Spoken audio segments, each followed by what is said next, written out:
Characters. These are the people you're going to meet in the pages of this book. A word of advice before you start: don't trust any of them. The gods, also known as the popular crowd. Odin, also known as One Eye, All-Father, the Old Man, the general leader of the Aesir, knows how to sell himself and others, would throw his brother to the wolves, and did, for a percentage. Frigg, Odin's wife, the seeress, stepmother of Thor, the Thunderer, likes hitting things. Not a fan of yours truly. Sif, his wife, nice hair, also not a fan of mine. Balder, god of peace. Yeah, right. Known as Balder the Fair. Handsome, sporty, popular. Sound a little smug to you? Yes, I thought so too. Bragi, god of poetry.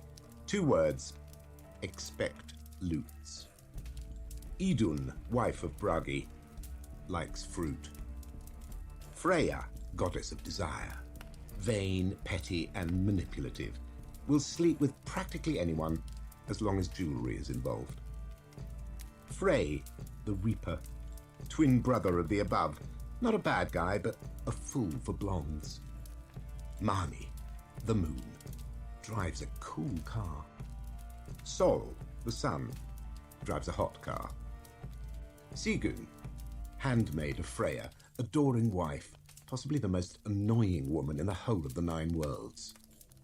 Heimdall, the watchman, not a fan. Has it in for yours truly. Hoder, Balder's blind brother, a better shot than you might think. Mimir, the wise, Odin's uncle, apparently not wise enough. Hornir, the silent, never shuts up. Njord, father of Frey and Freya, god of sea, nice feet, married to Skadi, the snowshoe huntress. Not one of my biggest fans. The words forgive and forget don't feature in her vocabulary. Has a thing about bondage and snakes. Aegir, god of the storm, married to Ran, custodian of the drowned. Strangely enough, likes to party. Tyr, god of war, brave but not bright. Others, including demons, monsters, warlords, freaks, and other undesirables. Yours truly, your humble narrator, otherwise known as the Trickster, the Father of Lies, Loki, Lucky, Wildfire, Dogstar, and various other epithets, not all of them flattering. Not the most popular guy around. Hail, his daughter, guardian of the dead. Jormungand, the world's serpent, demon offspring of yours truly. Fenris, also known as Fenny, demon wolf, also the demon offspring of etc. Angrboda, or Angie, mother of the 3 above. So shoot me. Turns out I'm not naturally monogamous. Dvalin, a smith, one of the sons of Ivaldi. Brock, a smith, good at sewing. Thiassi, a warlord, Skadi's father, likes ice fishing, torture, foreign travel. Thialfi, a fanboy. Roskva, a fangirl. Gulveig Heid, the sorceress, renegade of the Vanir, mistress of runes, shapeshifter extraordinaire, greedy, clever, and spiteful. All my favorite qualities. Lord Surt, ruler of chaos, or whatever you call the lord of a place that by definition has no rules.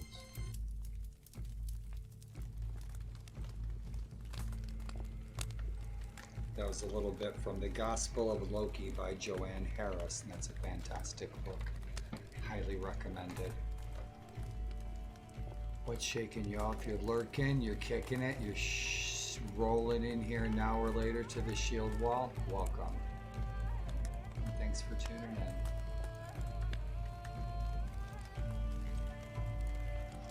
Shout outs to Dr. Greenbuds and the FBI lady. Thanks for making my day a better one.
All the info. Tags. Nope. Should be a link to his mod. Nope. It's a Viking. Cool.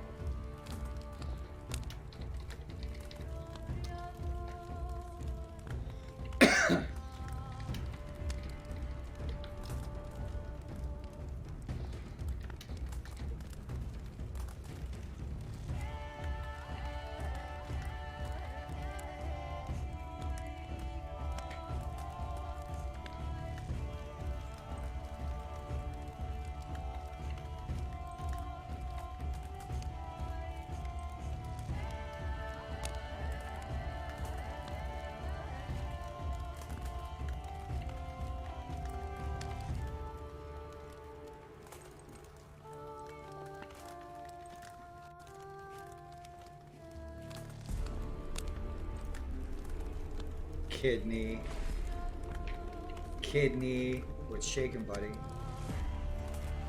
It's good to see you. I was thinking about you today. I was playing Warlord Conquest today, earlier. That's where we met, freaking Warlord Conquest. Good to see you, buddy. Big high five. Right on. How am I? I probably had the worst day of the entire year. My legs are in intense pain. I was very depressed because I barely had anything to eat and I was going to run out of meds. And so the FBI lady and Dr. Greenbuds, what a pair, huh? Both came over and they made my day a much better one. And I'm very grateful. So I'm doing much better thanks to those two.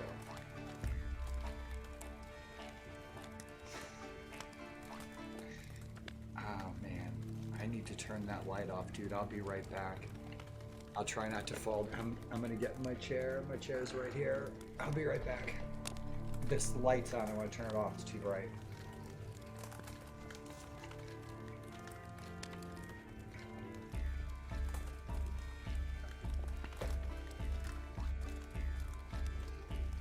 It'll only take me a minute, but I have to go in the kitchen.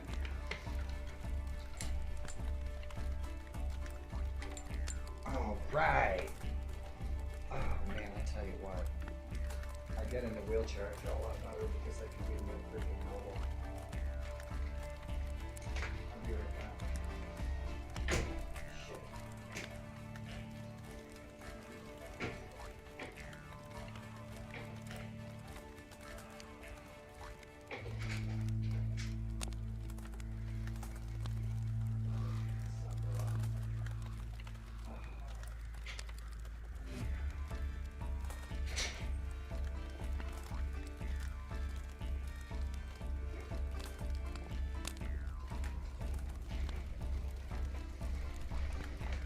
This is how we roll. Yeah, my legs really hurt. I just gotta switch chairs. Sorry. Right on. I'm just like maneuvering. Cool beans. Awesome. Sweet. All right. Did you know that Hemi makes, oh right, cushy ass chair. Hemi, yeah, they made a big fucking world of difference, man. I'm all set.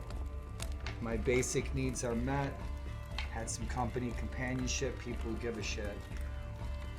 If you got people in your life that give a shit, you're the wealthiest man you know. I worried about you, pal. I used to have a friend just like you. A lot like you. His name was Austin Powers, and he was one of the best RB3D pilots ever. And he was on kidney dialysis in his apartment all the time.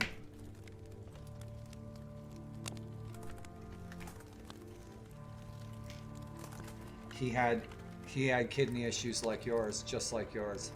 He's my age guy I used to fly flight sims with back in the 90s. And so one day, I'll tell you the story of Austin Powers. Infamous Yajishvatar 1 Flying Circus. Flying Circus was the original, very first flight sim squadron on the internet, period. I was one of the co-founders, along with James Von Helton, Kessler, Mitchell, Kessler, all those guys. In any event, so Austin is this guy, my age. He's on kidney dialysis, everything hooked up to the machines. I am ignorant. I don't know that much about what you deal with, but you can die from it. So he's hooked up to all these machines, and he stays home and he plays Red Baron 3D with me, right?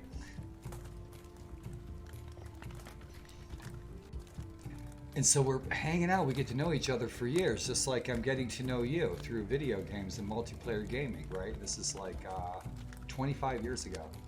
And so we got to know each other and everything. And every year we would have a big convention, a big Sierra Dynamics Red Baron 3D convention. I would give a lecture on the history of flight sims and flight sim squadrons and the evolution of flight sims in computer gaming. And I used to give a lecture every year on that topic. I'd speak for like 15, 20 minutes, where it came from and where it went. And so we would do this at Old Rhinebeck Aerodrome up in Albany, New York, up in Red Hook. Okay, greatest World War I collection in the world. Okay, they have an operating Renault tank, Fokker DR-1 triplanes, everything. In any event, so Austin is planning on traveling from California, he lives in Los Angeles, all the way out to New York to come to this big convention so we can all meet. Okay, so this whole time for like 3 years, we're picturing this guy sitting in a little room, sick as fuck, right, just like I am now, and playing video games. Okay, so Austin shows up, and I forget what, we're like at a restaurant pub, right, where we're all meeting, and then we go to the air show and everything and just have a blast. I'll have to share some pictures with you guys from all these great planes and stuff, right? In any event, so Austin shows up in a limousine with a driver and a helper and everything. It would be like your dream come true, right? So he shows up, he's like wearing a nice Armani suit, he has a driver, he has like a helper and everything. He has a, what do you call it, a helper, what's it called? A helper is called like a groomsman type of helper, right? Yeah. And so we sit down in this, there's probably 30 people. He buys us all steaks and prime ribs and lobster tail and champagne, right? So you understand the I'm guessing you have a basic understanding of the disability system in the United States. So I worked for 30 years and I pay taxes every month for my own disability. In the event that I am disabled, I pay taxes on what I work, so that goes into kind of a savings fund in Fort Knox. So in case I get sick, I have what I have to live on. Okay, so that's the Department of Social Security. And so I'm chatting with Austin. I said, dude, I was like, you're on disability. How do you live the way you live on, you know, $1,000 to $1,500 a month disability check?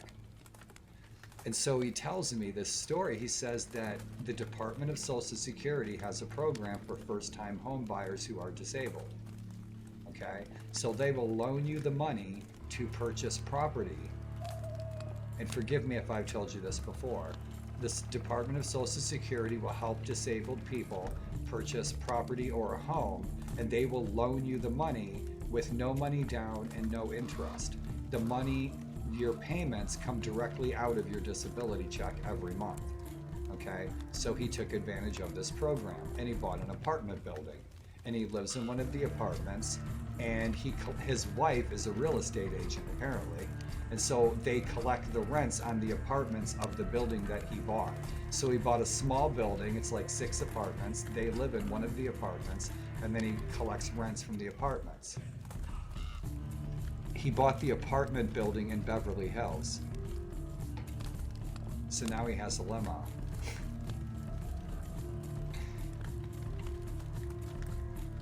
So that's the story of Austin Powers. And I'm sure if he's still kicking, then he's probably flying 1C Maddox Games IL-2 flying circus like a lot of my old cronies. Yeah. And so he told me, he said, Daryl, he said that I need to look into this program so that I can buy property or a house or something. So it's out there. And so I need to look into that, and that would be great. And I'm not, his life isn't for me. That's not the kind of person I am. I've lived that way. I've been married to a family like that, but that's just not my trope. My uncle was a millionaire, but he didn't live that way. And I didn't live that way when I lived with my uncle. My uncle lived pretty normal, really. He didn't have a big fancy house and fancy cars and a pool and none of that shit.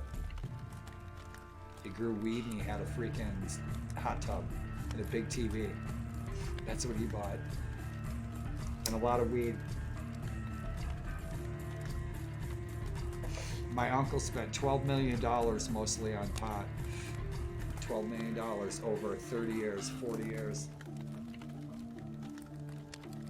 So yeah, right on, dude. I was playing some Warlord Conquest earlier and I was thinking about you. I remember right where you were at too. And when you were playing Parisno, I remember where you were at when you were playing Parisno and I was watching you. Yeah, you were in the Reichsdistraken. I remember right where you were. Yeah. My uncle bought a hot tub, he bought a house, he bought an apartment building to collect rents from. And a TV the size of the wall behind me. My uncle Daryl was in a wheelchair, he's quadriplegic, he had a diving accident, right, back in 1979. And so he's in a wheelchair. I've been in a wheelchair now, most of the time I'm in a wheelchair. past year and a half. But so I got him into computers in the early 90s. Okay, so I built him a computer. It was like Windows 3.0. Okay, and then we built him a computer for Windows 95. I turned him on to webcams and turned him on to computer games. And he loves NASCAR. So he bought the NASCAR wheel, right? And he had his pedals up on the desk. His setup was just like mine. That's how I'm so accustomed to disability life, is because I grew up with a disabled uncle who was in a wheelchair. So I already know how to get around the house in a wheelchair. I know how to take legs off and everything. In any event, like a lot of people have disabled relatives. But what I'm getting at is I got him into computer games. His setup was like mine. It's like a table, big monitor, whatever. But his monitor was like 12 foot by 8 foot. He hit a button and the screen came down out of the ceiling. And then on his desk, he had the NASCAR wheel and he had the pedals up top and he could hit the pedals with his hands. He couldn't use his hands. His hands were like this. So he pushed the pedals with one hand and he grabbed the steering wheel with his other hand and he raced NASCAR, but the screen was like 12 feet wide. So it looked like you're looking at the real dash of a real NASCAR. And he bought, and then he also bought, he didn't buy a bunch of toys or nothing, but he bought a good stereo, a good TV, and a good computer, and a good wheelchair, and a big 4x4 van, but he didn't like buy a big fancy house and stuff like that. He didn't have a pool, nothing like that. So what did he do? He had a Bose stereo system. I was with him when he got it. He spent $17,000 on a Bose stereo system. So he's playing NASCAR on a 12-foot wide projection screen, right?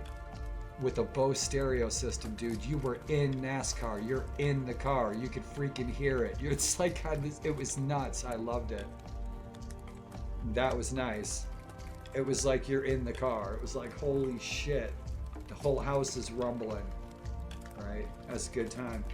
We'd smoke an ounce a day back then. $400 a day for pot. Colombian. Flown in by a plane by a friend of his he grew up with. $400 a day for Colombian banana weed. That was 35 years ago. Yeah. $400 a day on weed. Playing NASCAR. And I turned him on to webcams. He could go all over the world, man. Look at webcam in Hong Kong, you know? That's cool.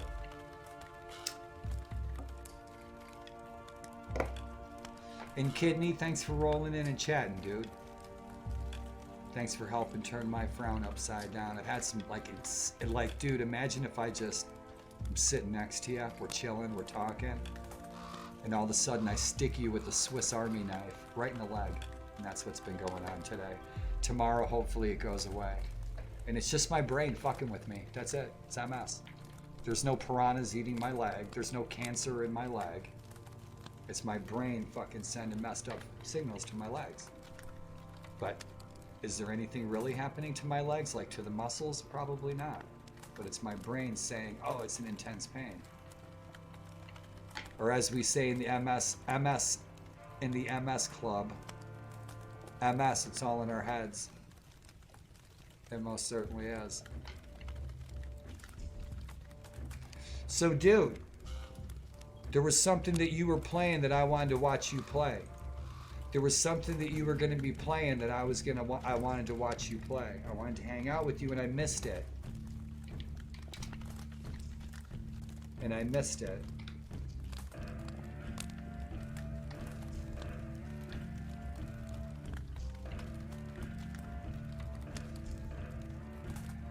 It was Total War Warhammer 2. I knew you were going to be playing that, but there was something else too. There was something else that you were going to be playing that I wanted to see you. Dude, the only medicine I can take is Excedrin. I can't eat green vegetables. I'm not supposed to eat anything packaged at all. Nothing processed, nothing packaged, nothing with preservatives in it. I'm not supposed to eat anything out of a can or drink out of a can. I'm not supposed to eat red meat. I'm not supposed to eat green vegetables. I'm not supposed to eat mushrooms. Pain, I cannot take Tylenol. It'll fucking kill me. Aleve, Advil, can't take it. Ibuprofen, can't take it. Makes my blood pressure explode. So I take Excedrin. And I don't really need it. The only medicine that gets me by is herb, and that's it. That's all I need. My pain distracts me. I get real painful. I take my fingers. I squeeze right here. Just like my very own Senpai Kalabel taught me when I was a teenager. It displaces that pain. Squeeze really hard. You get kicked in the nuts in a Taekwondo tournament. So sharing that story last night, how I got kicked in the nuts in a Taekwondo tournament. I was like 16. And I hit the mat. Boy, that girl kicked me good right in the nuts. And so squeezing the fingers gets rid of the pain. Dude, I smoke herb. I learned to deal with pain a long time ago in that very same dojang when I studied Taekwondo when I was a kid. We had to stand in a horse stance for an hour. I was 13. Stand there. Don't move. If your arms start to drop, my senpai would whack us with a wooden katana right in the hand and it hurt. And then we'd have to run down 3 flights of stairs and all the way back up until he said stop. Went on for an eternity. We learned to deal with pain. Oh, right on.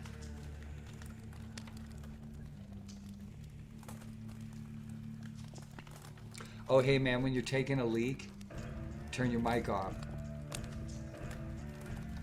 Just being helpful.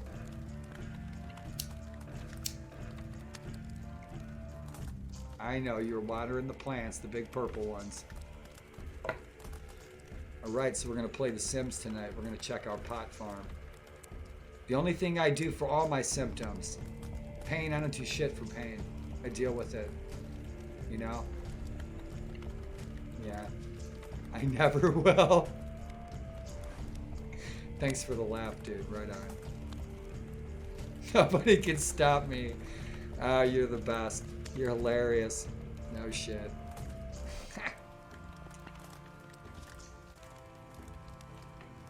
Right on. Man, I fucking love that wheelchair on days like today. I love that fucking wheelchair, boy. It's like sitting in a fucking Ferrari. I'm telling you, but it's a tank.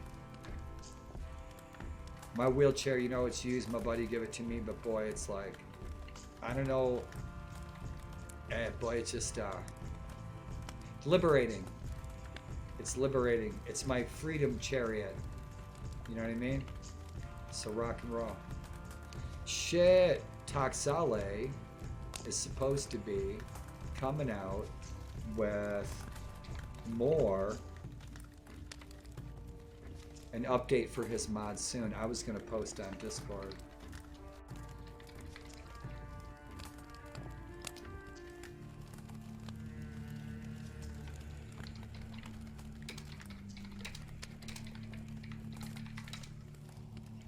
Yeah, I wanted to post notification shit 20 minutes ago. That's alright. A couple people might roll in and say, hey, better behave, bots. How's the music sound? Can you hear it? Am I too loud?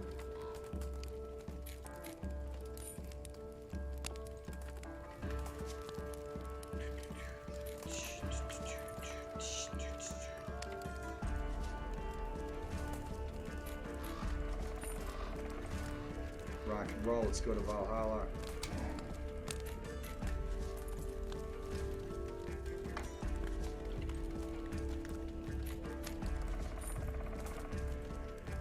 Excelente. Kidney, what'd you have to eat today? Dr. Greenbuds has a friend that's opening up in a Jamaican roach coach, man. I can't freaking wait.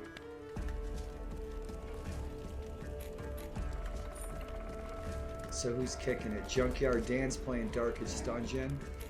Envy is playing Dead by Daylight. Senpai Will's playing Tiny Tina. He is playing Tiny Tina. Play nice.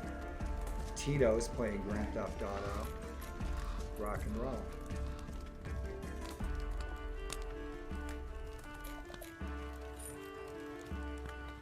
So they're getting rid of our friends list, huh?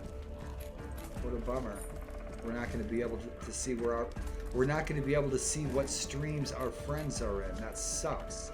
That's like anti-networking.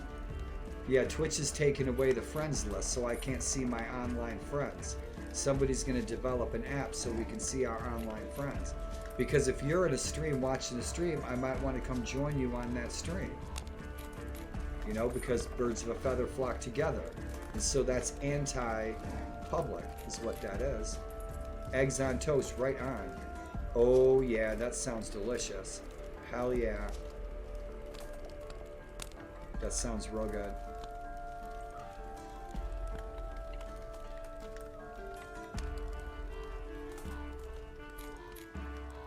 Yeah, so Twitch is taking away our online friends list. That's blows. Because I want to see where people are hanging out, man. I want to go hang out with my friends on their friends, so their friends become my friends too. Simple stuff. Come on, Twitch, what's your problem? When Twitch starts taking shit away, they want to be gone. They shouldn't be taking things away. So, dude, I got sticky something or other.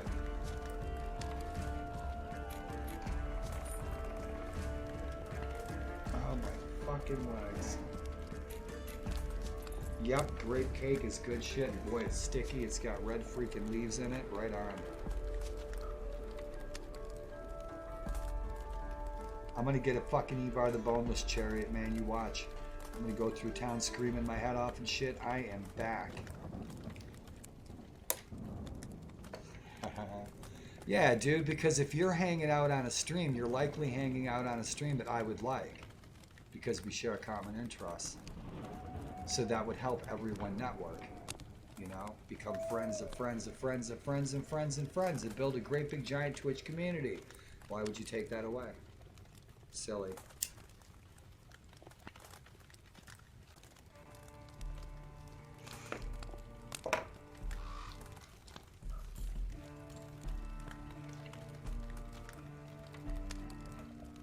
Thank you, Kidney, for answering my question.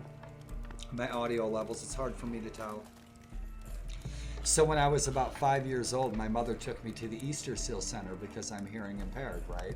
And so they tried to teach me sign language. And they put me in this room and I'm looking through a glass window like I'm looking at you. And I had this little thing, right? And I'm supposed to push a button like every time they beep and like they talk to me and they're sitting there and they're like going through the alphabet and I'm supposed to sit in this little room. So every time the guy would like do this shit and he'd say, okay, do what I do. And I have a headset on, he's on the other side of the thing. I just go like this. I'm like 5. I just would not cooperate because I wasn't going to spend like my entire, you know, elementary school and junior high and high school and Easter Seal Center.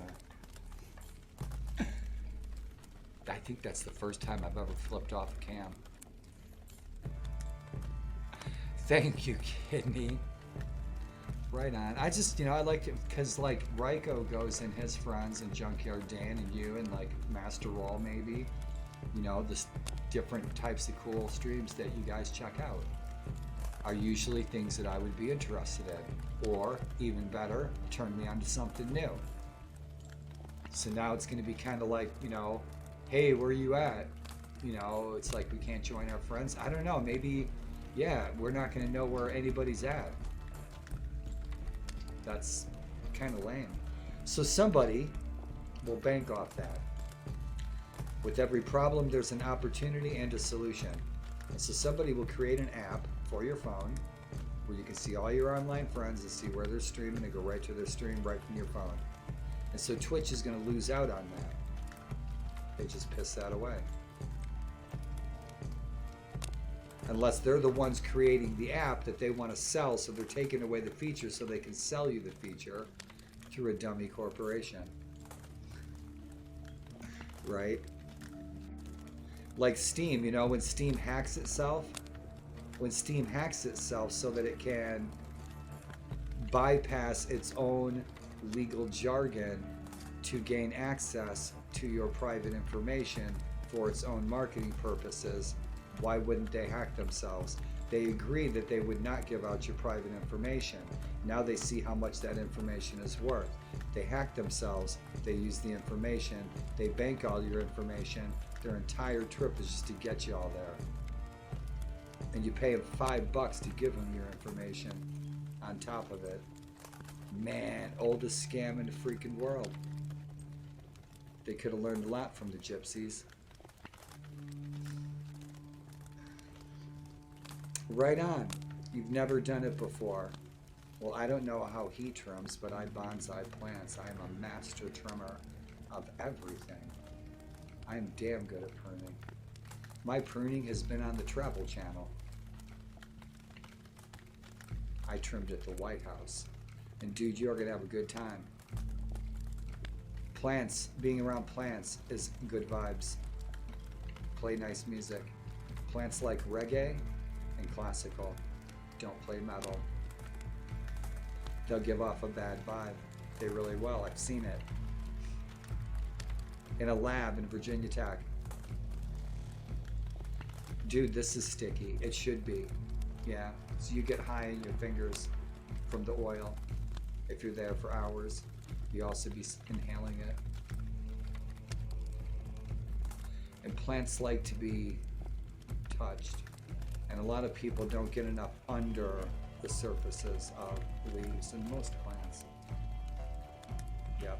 So your main stem, ask your friend, say, what's xylem and phloem? Rhizomatically and stoloniferously. He'll go, what? So you got your main stem.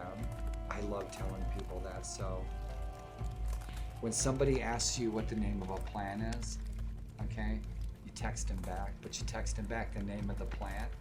Okay, if you don't know what the name of the plant is, you type it back. People ask me, hey man, do you know what this is? And I'm like, I may not know what it is. Nobody does. Nobody knows the names of every plant. So I would text back FUKIFINO.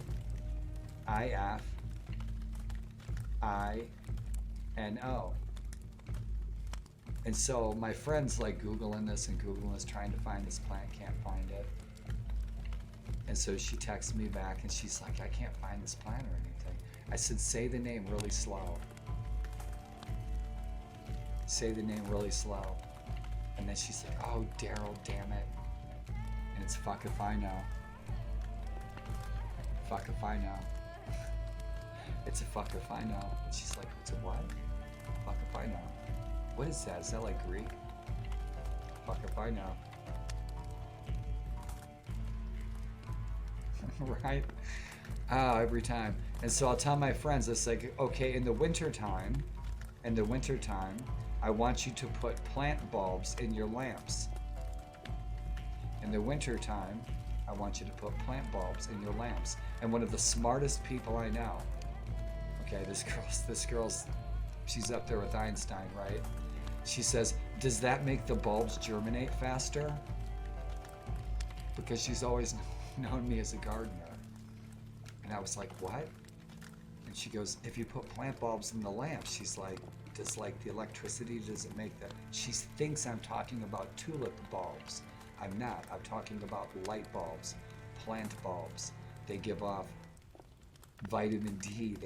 They can aid your plants. When you have indoor plants in the wintertime, put grow lights, grow bulbs, grow lights in your lamps for your indoor plants. It also helps you with depression, feeds you that vitamin D. She thought I was talking about tulip bulbs. And so I'm like, you didn't put tulip bulbs in your lamps, did you?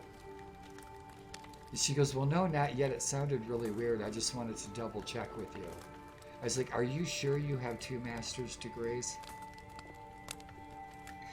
Plant bulbs in the lamps. I said, no. Light bulbs, plant bulbs, not tulip bulbs. So can you see this like really smart person? You know, professor, going around taking tulip bulbs and unscrewing the lamp bulbs. And I'm like, how long were you going to sit in the dark? I said, you don't put tulip bulbs in, that's silly. Yeah. I know. Yeah.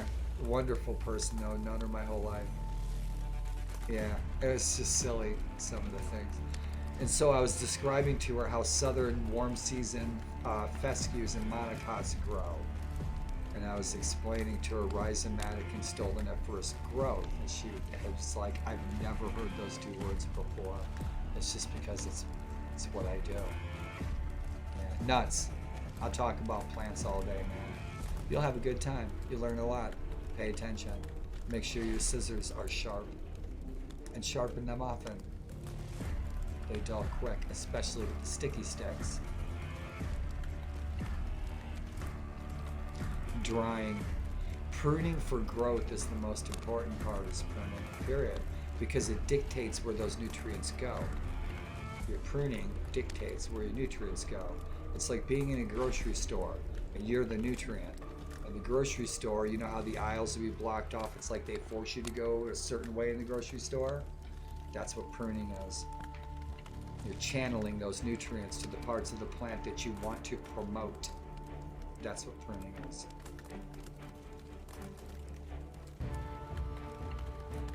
Cut off the dead, just like Monty Python. Cut off the dead. You don't want to waste those nutrients on dead parts of the plant that you're not going to be able to revive. Yeah.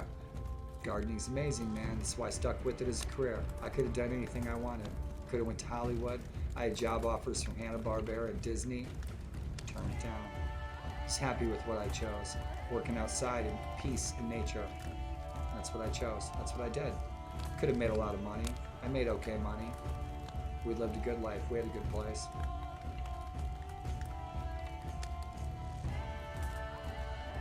But I chose something that made me happy.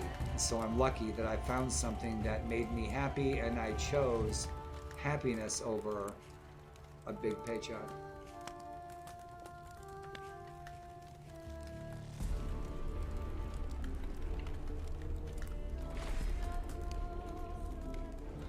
Years ago, I had a new V-dub van, I had a 73 Beetle, all that materialistic shit. I had a house at the beach, my kid was in private school, and I had a stay-at-home wife living at the beach.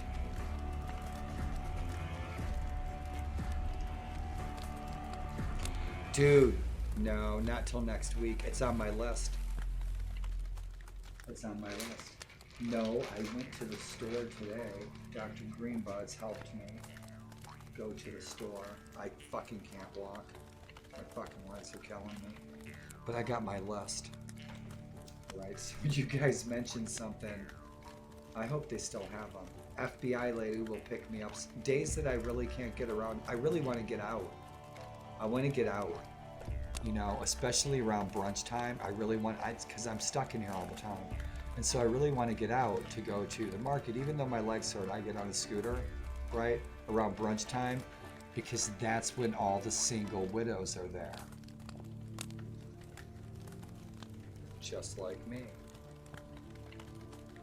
I don't know, we have a little neighborhood market. It's a great market, and they used to, and I hope they do, but she would pick one up for me if I couldn't make it to the store. She'd pick one up. If they still have made great calzones there, they should make them at the deli. The kids, man, that work there too, a lot of the kids are from all over the world because there's college here. These kids come here from everywhere. And so they know how to make some good shit. And so we get these kids from everywhere that come to Gettysburg to go to college. And then they go to work in the restaurants and the stores, and they make up just great grub from wherever they're from. So it's a bonus. Small town, good food.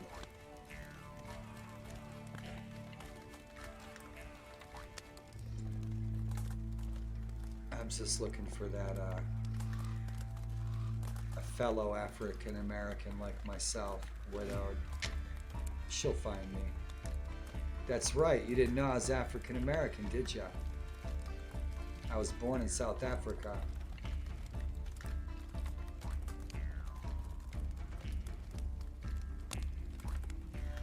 My parents moved here after the Great Flood.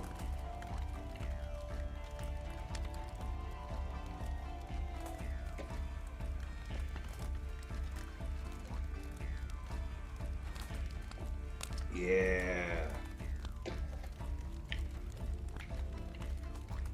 I don't know, it's cold as shit today. Boy, it was cold today. I was freezing my ass off in here. I was streaming Gecko Koyu, Domo Arigato Mr. Roboto, this morning. I had a blanket on. Shit, man, I think I had a jacket on. It was cold. Windows were closed, I had the heat on. Maybe it's just my brain. I don't know. Dr. Greenbuds, he just had a hoodie on. Yeah, right on. Should we jump in? Should we go Viking? Let's go Viking. My one viewer, thank you for being my one viewer, brother. Right on. Let's see where we're at. Let's check these audio levels and make this screen smaller. Rock and roll hard. Cool beans. Let's freak out. Shield wall time. I'm going to do something about these shaders because Tox's new mod is really oversaturated. I mentioned it to him a few times and I think he's going to tone it down, and I hope he does. Because it's glazing. It's glazing. Right on, dude. Yeah, you're way north of me, too. You're way north of me. It's got to be colder up there. A little chilly to you is probably -10. You probably ate 3 moose in your Mountie uniform with Nanook. A little chilly to you is 10 degrees.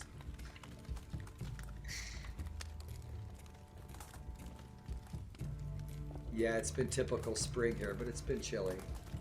It's nice in the afternoon. Whoa. Whoa.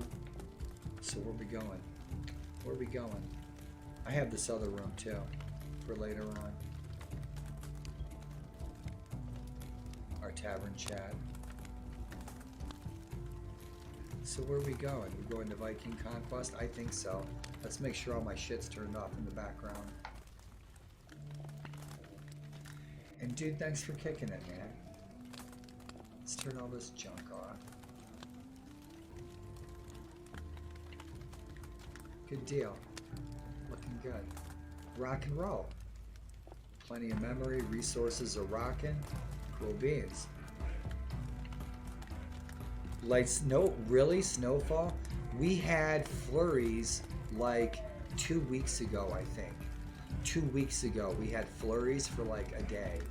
And like a day later, it was 80 degrees. It was nuts. No, the other way around. It was 80 degrees and then 48 hours later it snowed. But it was just flurries, it didn't stick. I think I got my camera out and I filmed it last snow of the year. Yeah. Right on, dude, thanks for hanging out. Let's get in and see where the hell we're at. I just fought a ship battle. I cranked my graphics up a little bit. So let's hope we don't have any frame issues. We might. I turned shadows and shit on. So where the heck is my in-game screen? There we are. Rock and roll. Let's go, go, go. All right. Tox, I love you, dude. Tone down the saturation, man, on these shaders. Big time. Let's go find a snowy battle. Let's see what time of the year it is. I was thinking of doing a playthrough with Tox is going to be coming out with his newest version, and I still want to do Finan the Agile, Finan of Connacht, and we will help Uhtred get to the throne of Bambra. It's the ultimate playthrough. I did a playthrough, I don't know, a couple years ago, 2, 3, 5 years ago. I did a playthrough where I followed the path of my ancestors from Tunsberg in Norway down to Denmark and Jutland, enlisted with Jarl Guthrum, conquered East Anglia, became the lords of North Walsham, Norfolk, Tungate. I did that playthrough, that was good.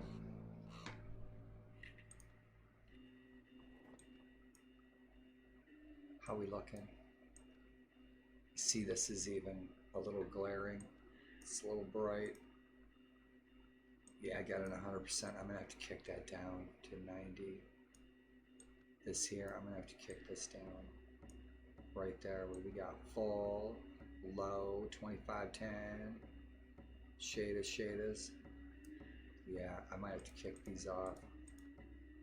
Yeah.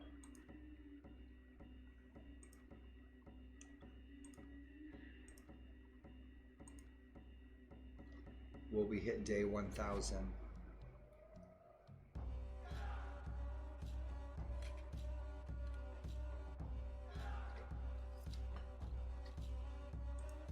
We gotta go save this village. Hrald, Harold. Harold Rieg. Our brooding, romantic, freaking wild king of nowhere. Hero of the day. The king of monks. Rock and roll. We're kicking at level 34. We're getting there. Right on. Fight. Our trait is strong. Kick-ass companions. Brunhild, Beta, Elchu, Agatinos. We're gonna have to get rid of some of these Christians, or I'm gonna have to change their religion. Reggie Rorik of Dorstad is Christian. Brunhild is probably Christian. Beta's Christian. Elchu's Christian. Agathinos might be Christian. We have too many Christians. So we need to pick up a few more of these guys.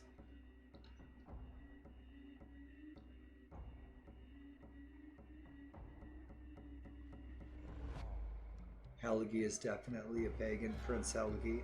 Asbjorn, where is Egil? Egil is probably on a diplomatic mission. Yeah, most likely.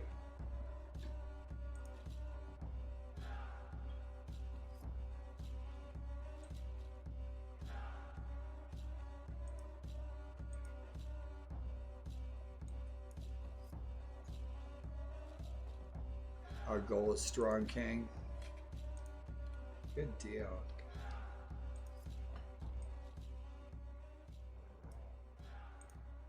There we go. Rock and roll. So we are sitting at 840 renown. We're the king of Inismana, Manx, Jarldrum of Sudrear, and we eloped with the lovely Asgard, princess of Vesefjordr, daughter of King Olaf the White. So we eloped. Rock and roll. So we're still helping out Dublin. We're still helping out Dublin. It's the drummer for Def Leppard. Rock and roll. So who we at war with? That's what I wanted to look at. Cool beans. Everybody. So Wessex, Frisia, and Norway, Nordevager,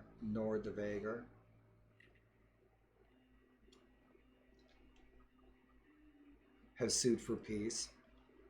And so we got right to rule from that. Connacht sued for peace. So we're still at war with Mimane, Dewiniel, Mida, and Alba. So who's next? Altklut. Now, we are aimed on taking Altklut. Yeah, that's our goal. We want their castles. Because some of their castles and some of their villages are Norse Gael. Like my daughter. Norse Gael. Yep, Sudrear.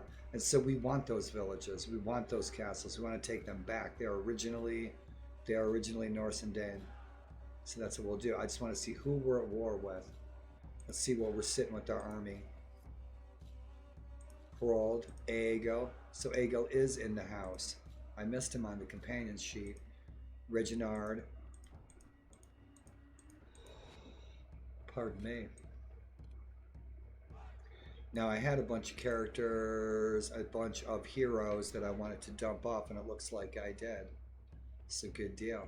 How much coin we got? We got more gold than we know what to do with. Let's see, warrior archers. How are we doing with our archers? Let's get some more archers.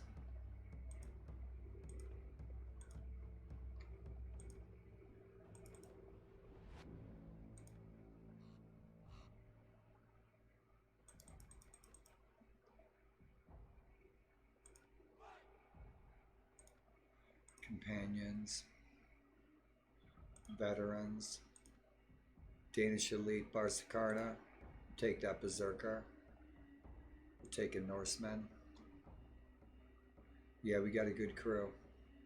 Warrior archers right there. Where's these Norse archers? 15. Master Archer 16. Yeah, we got plenty of archers up there. Shit.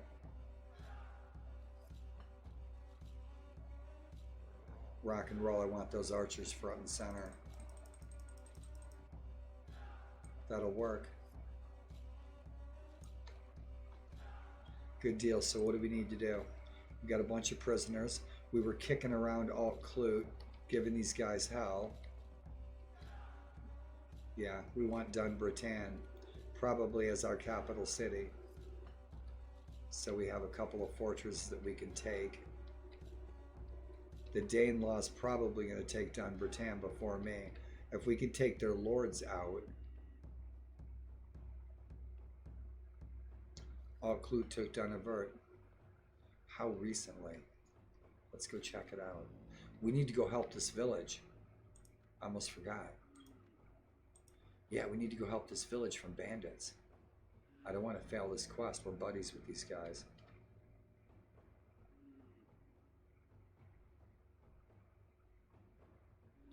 Let's see if we can get in right there.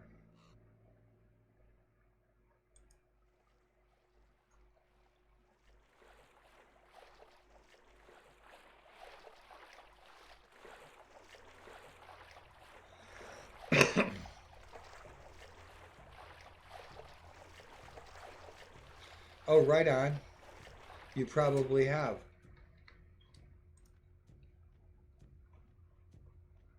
Mixmaster Warlord. I love mixing up my tunes for the stream, for the chat room, everything. All the music that I play, I mix it all up, man. Every second of it. For the stream, chat, everything. There can be no other way. Rock and freaking roll, right on. Let's kick some ass. I think Keltair, are they freaking out? I think we're at war with Ulaid. We got a shit ton of badass warriors too.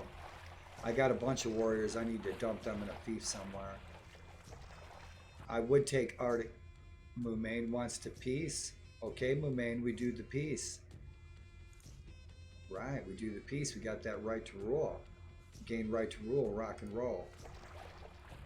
We're going to end up taking the southern coast of Mumain for historical purposes because we did.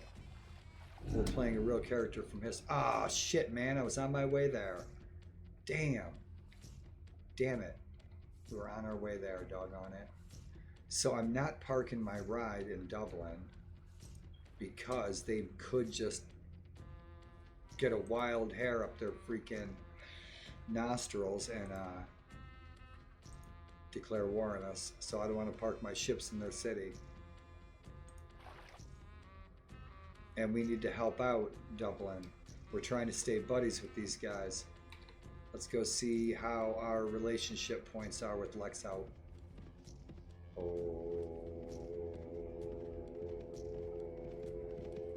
what are you doing, Hawkey? Are we at war with Lagan? I don't think we are. I don't think we're at war with Lagan.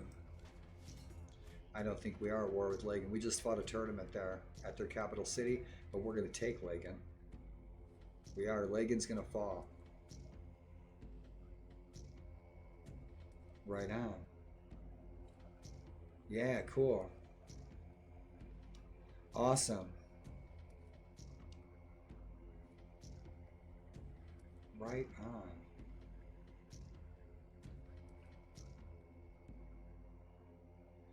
Have a look at websites in Gettysburg. Have a look at websites in Gettysburg. Look for Gettysburg Sutlers. Civil War Sutlers. For good repros that you'll probably pay the same price for that actually work. Google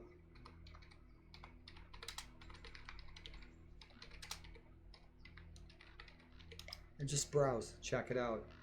You'll be looking for a long time. You'll be enjoying what you see. Maryland Sutler.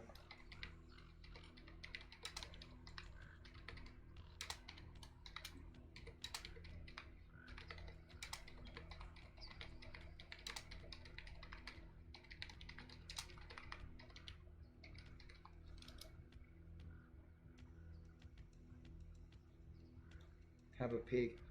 It's fun, man. I love doing reenacting and living history. I'll bring him up there, man. I'll sneak him in under my wheelchair.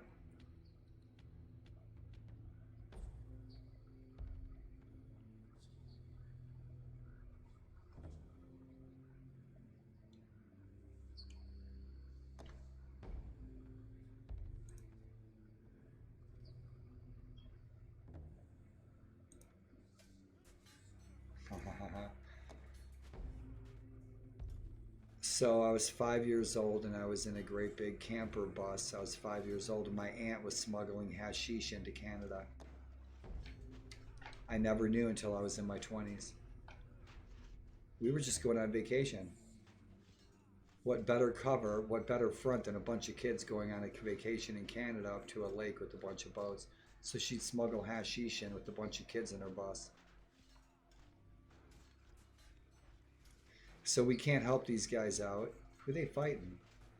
They're at war with Dublin, aren't they?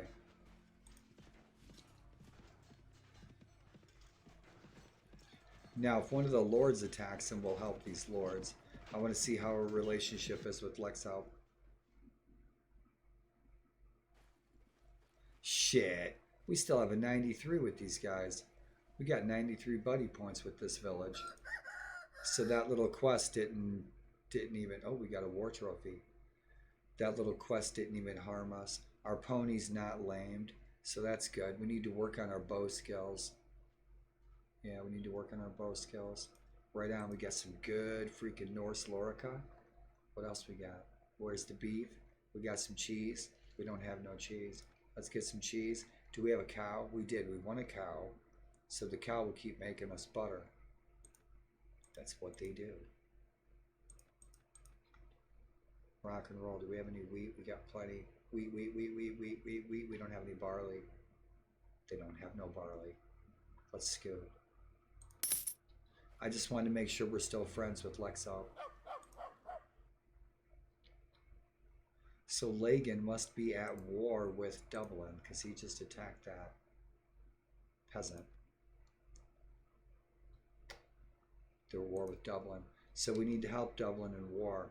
Stay buddies with them. Plus we're going to build our relationship points with their lords so their lords become my lords. No one's home. These guys are sieging something. They're at war. Let's go help our friends in Dublin. Or we go keep attacking all Clue. Or both. So these guys are at war with Lagan. Where the heck's the army at? They're probably at Vasafjordr. Let's see if we can find out where the king's at. The grandson of Ragnar. Damn. Yeah, I need to put shadows and shit. I need to turn shadows and stuff on. Probably make a big difference in this scene. Yeah, the colors are just way too cranked up. It's like purple sheen and shit. I liked it before in Toxale's last version. I like the shaders in that. This is overwhelming. And I've got my saturation and shit turned down. I shouldn't have to touch it.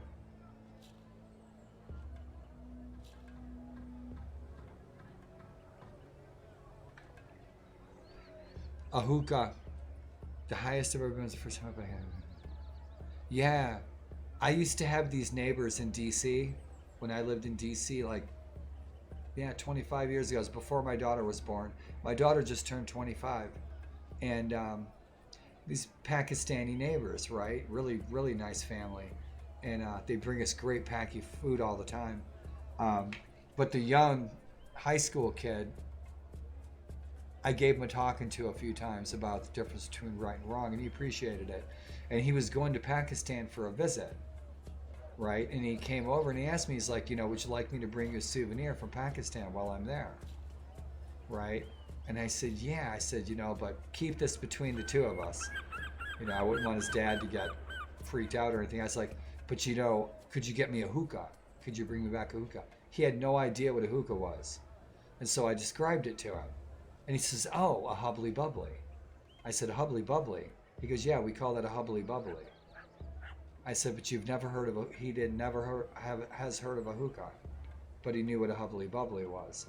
And so he brought me this great, really nice little brass 2-hose hookah with a nice big bowl on top. It's pretty cool. Yeah. Fun neighbors. And so I always help them with their lawn and their plants and their gardens and stuff. Nice, good memories. Let's see who's home. Let's see where the king is.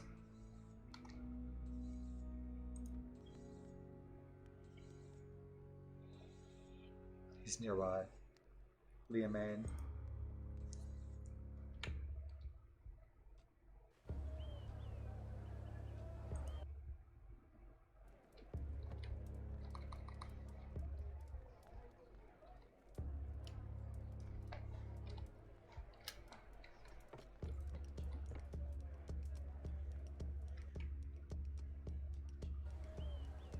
See that red? That's overwhelming. Kills it.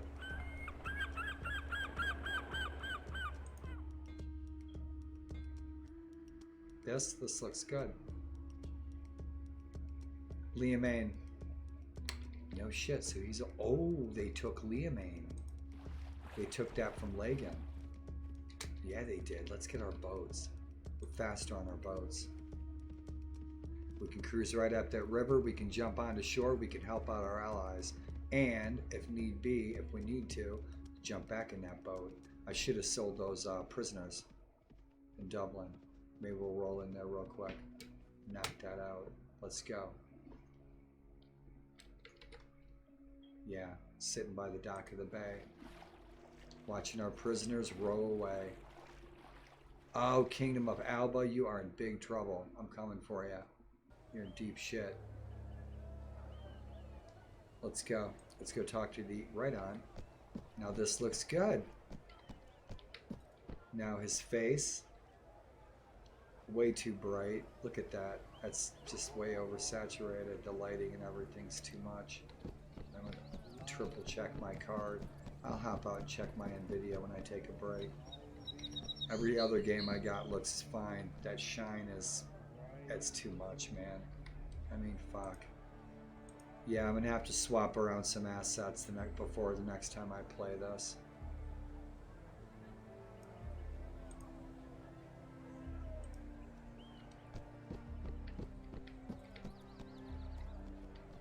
Because I can swap his new stuff with the old stuff. That's way too bright. I could load up right. You'll see the difference if I load up the old version. You'd see the difference. So I'm a little dismayed at that. I wish I could sell them all in one failed swoop. There was no slave trader in the pub, was there? I don't think so. There's not too many of them.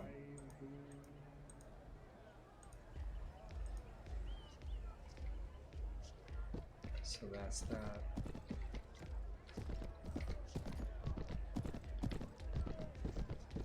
That stormy sky is right on the money. The reason that Ireland is so emerald as it is because Ireland gets an average of 360 days of rainfall, no matter how sparse, every year. No shit, 360 days a year. They get at least a little bit of rain. And that's just what that grass needs for that nitrogen to kick. Right on, let's scoot. So we sold those prisoners, let's roll. Let's sell these extra ships. I forgot, we need to sell these extra ships. Come on, come on, come on. Let's sell these extra ships. Let's sell our ships. Yeah, we got a big Busa. Busa. Holy sheep shit, Private Kit Kat.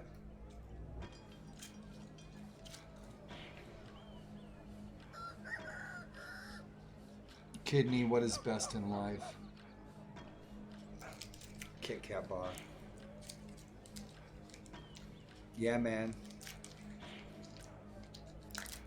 Temperate weather. My cousin was a very famous painter. His name was Brighton Goss. He was one of those kids in that Brat Pack. He was friends with Corey Haim and River Phoenix and Macaulay Culkin, that group of kids. And he had bought a little, one of those Irish white homes, like out in the middle of nowhere, to go to Ireland and paint for a year. Unfortunately, he had a heart attack in his sleep. That was about 15 years ago, I think. Maybe 20. Yeah. Dude. Love the almonds, man. I love the almonds. I love all their songs. The Allman Brothers.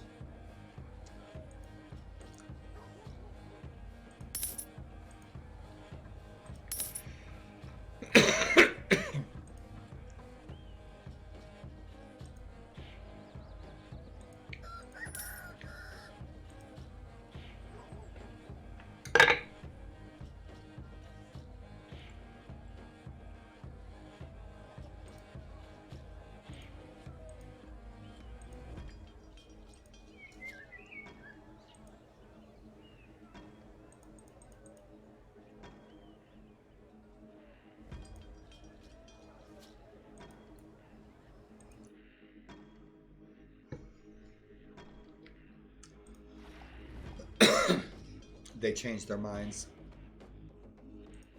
Let's go shake them down.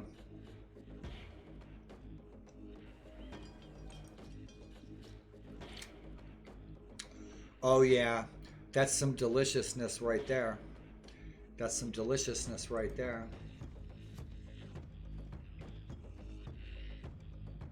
Did you ever see my video on my YouTube channel where me and my buddy went up to Hershey?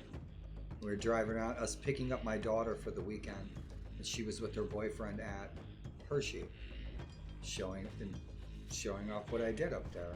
And I shot a little quick short video. We're looking around Hershey Hotel, stuff like that you've seen on the Travel Channel with the chocolate spa and all that. And the Grand Gardens in the back I used to work on.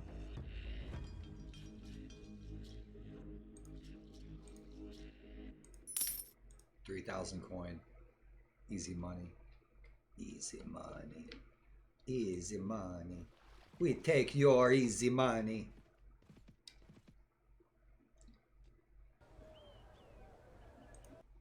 Let us go and vanquish the foul foe.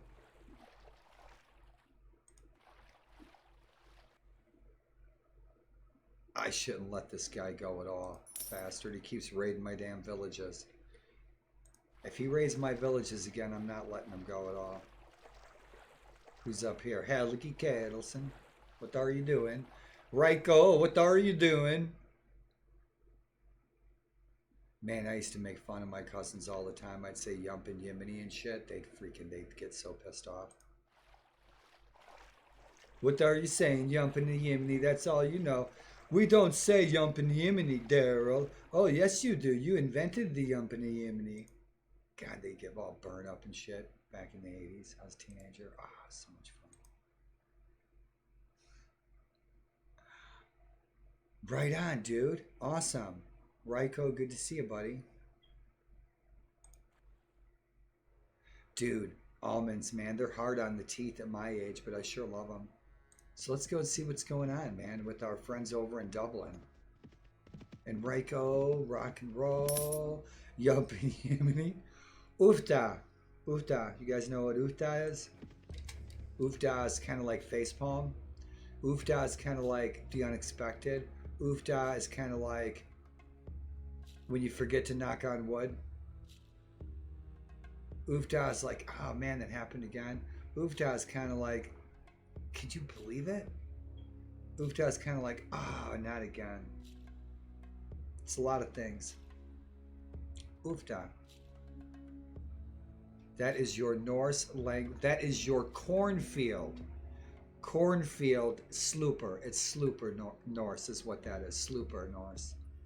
Because we came over on the sloopers I call it cornfield Norse. There's a little bit of Norse. Oofda.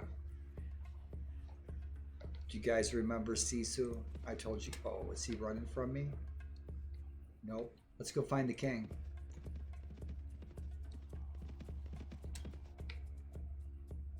All right, Helgi, what's going on? What's the kingdom doing? The king is supposed to be right here, but he's not. So what are you up to, Helgi?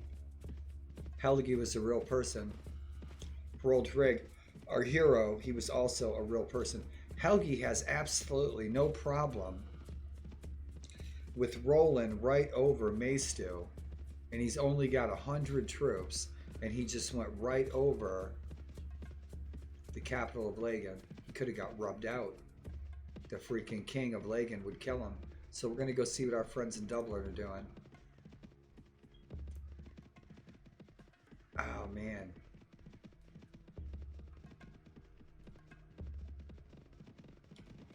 All right, where you guys going?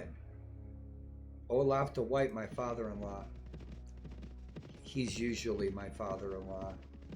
I know the history. I love that family. All the sagas of Olaf the White, Invasive Fjordur, Wexford, Whitesford. Right, we're going to go join our Dublin friends. I bet you they're going to take Lagan. They're going to take something, a castle or something. Let's see if we can go help them out. We're probably going to have to go to war with Lagan first. Oh shit, burgers. We're going to war? What's up? Who's these people in yellow? You see how red that is? It's just, it's too much. I'm going to turn my graphics up. Check the saturation on my card.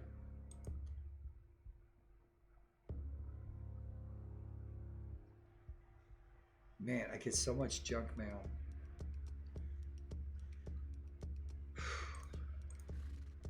They're taking Caldara. They're only at war with Lagan. Where's the king?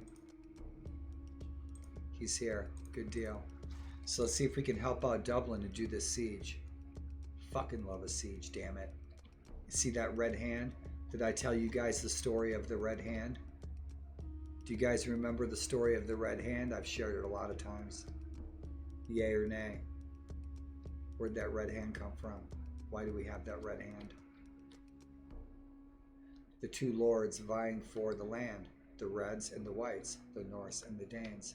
And so the Danish king and the Norse king, and here they both are, had a race. Olaf the White, Gudrid the Red, and they had a race. And so the Danish king won. How did he win? It was neck and neck. It was neck and neck, and the race was going, and the race was going, and the race was going. And the Danish king cut off his hand, and he threw it onto the beach before the ships hit the shore.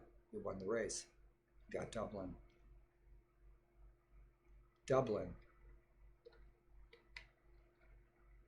The slave economy that was coming out of Dublin at this time, at this month, and this year, was the largest industry in the world. Bigger than anything in the Mideast, bigger than the Silk Road, bigger than anything China was kicking out, bigger than anything Mongolia was kicking out, bigger than anything Rome was kicking out. There's more industry in the slave trade coming from Dublin anywhere in the world. That was the biggest enterprise in the planet at the time. So it's quite the prize.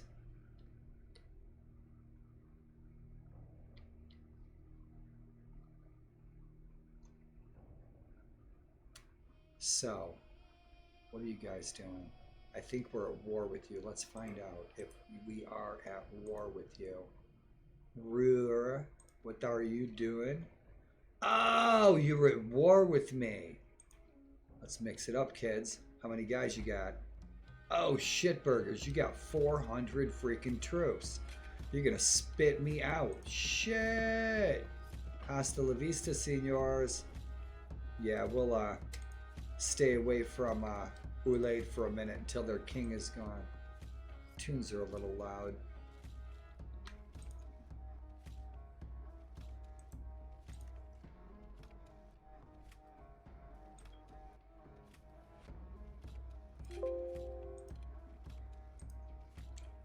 All right. Yeah, with all those troops, Ulaid will wipe us out. Now, what's up? That's a problem, isn't it? So what is the opportunity? The opportunity is Ulaid is down here looking for real estate, which means all their stuff up here, it's unprotected. It's got no protection. Their whole damn army's down here trying to take a castle that they're not going to be able to keep.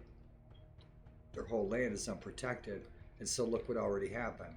They've already lost Magrath to Connacht. I'm looking at this and I'm thinking, as usual, Connacht will be at war with Mumain. And Mumain likely wanted to sue peace with me so they can concentrate their efforts on these little other smaller kingdoms. We're going to help Dublin take most of this. We are going to continue up the coast, take Dunbarton. We're going to take this peninsula, Dunbarton, if we can, as our capital before Northumbria does. The sons of Ragnar Lothbrok. The Danelaw took care of it. I already freaking softened it up for him. I hope Alt-Clut takes it back because I want it. Yeah, I do. Which means they're going to be taking Dunbarton soon. We need to plan for that. So Ulaid's not digging us. Most of them are down here. We are probably going to have to find a weak Lagan Lord, attack that weak Lagan Lord, so that we can be at war with Lagan, so we can help Dublin with this siege. They don't need our help. I just want to fight a siege, get some buddy points. Ulaid is still sitting there. No shit. What are they doing? They must have been besieging this. They must have been besieging it.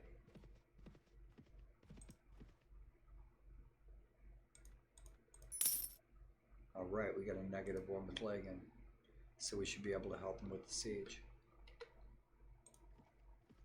Their king's gonna roll in here with about 500 troops. Now the bonus to doing what I just did, you guys have probably done it a million times. So I shook this guy down, right, for some coin. Now I can help these guys attack him and take his goods, and I got the toll. You guys probably done that a billion times. I'm just trying to avoid freaking Ulaid, because they'll kick my ass. Yeah, they will. Let's level up. Hot diggity ding dang dog. Let's go, go, go. Let's get an axe warrior this time. We'll take the Dane. We'll take the Dane. Vikingers. Let's go, go, go. How many standard bearers we got? 3. We got enough. Veteran warrior archer. Your time has come, son. Let's throw our Ulfhedin right up front. Barsakarna, Hornmen, Chiefs. Chiefs, you guys are ready to rock, aren't you? Yeah, you are. Fucking hey, let's kick ass. How about these nobles?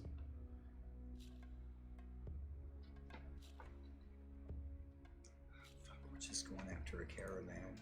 Let's kill him.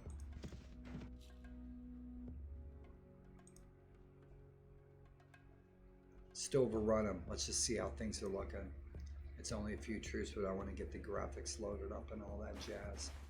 Let's go!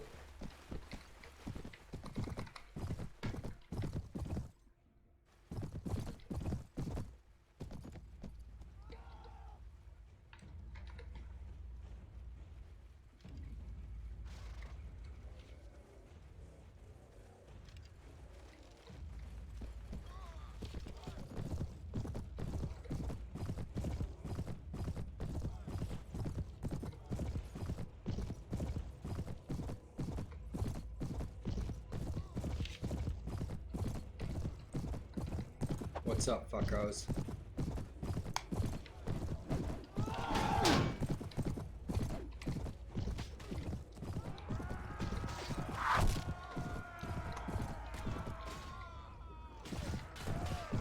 I'm your Huckleberry. Missed him.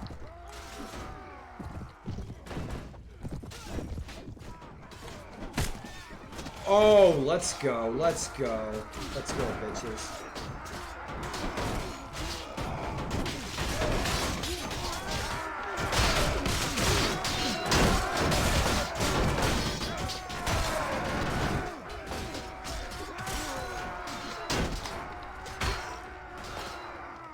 Let's go, bitch.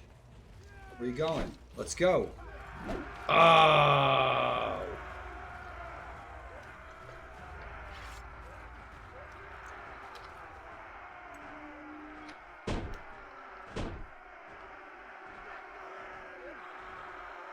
Dude, I'm going to stream that. I'm going to stream that late at night. We're going to do that really late at night. Dude, I got a glow-in-the-dark hockey mask. I'll drink from your skull. And when you do that, I'm going to drink from your skull. You can drink from my skull while I smoke you a bowl. Beat them shields, boys. I fucking love Viking Conquest. Rock and fucking roll, man. Shit. Yeah, you see this scene? This scene looks great. This scene looks perfect. Look at the colors. Everything looks really good. It's just some of the scenes, like the city scenes. Yeah, look what he did. Look what Taxale did to the bodies. Look at the improvement. Look at the bodies look perfect. Taxale did that. Doesn't that look kick-ass? That looks like a real human body now. It doesn't look like some goofy-ass football player from Bugs Bunny. Yeah, Ryko, man, you're always making good stuff. Yeah, Ryko's another one. Ryko's another. You guys, man, I'm telling you what, birds of a feather flock together, and in this case, they are big black birds. Rock and roll, dude. I've got some. Dr. Greenbuds took me to the store. Worst fucking day ever. My legs are killing me. But they turned my day around. And, so I got, you guys know what I got. I just can't get enough. I can't get enough. I had to get some more dogs with the chili, right? I got some chili dogs and some cheese and shit. I'm like, I got to get those chili dogs. I throw a couple of those chili dogs. The dogs, I got the Nathans. Throw them in the air fryer. Throw this in the air fryer for 10 minutes. Got some fat dogs, man. Rock and roll. Oh yeah, the cheese and the tortillas. With being disabled now, I'm getting real familiar with quesadillas. Easy to make, man. Tortillas and cheese, right? I need to get my rice and my beans ready to go. Like I usually do up a bunch of packages of rice and beans. So I got Tupperwares of rice in my freezer and I got Tupperwares of beans so I can always just take out the beans and the rice, nuke it. I got my meal, you know? Now that I'm disabled, that's what we used to do when I was a kid, when I lived with my uncle. My uncle would have me make up all the food, all the rice and beans for the whole month and put them in containers and put them in the freezer. So we always had single servings of rice and pinto beans and black beans and stuff all the time. And we used to make fresh bread every day. And so I got to get a bread machine. It's like when I grew up. I'm glad I grew up learning how to eat healthy. Just getting it in place now that I'm freaking physically limited. Thanks for listening. Dude, I'm sorry. Dude, you said drink from your skull and I forgot to smoke the bowl. So you see how bright he is? He's too bright, man.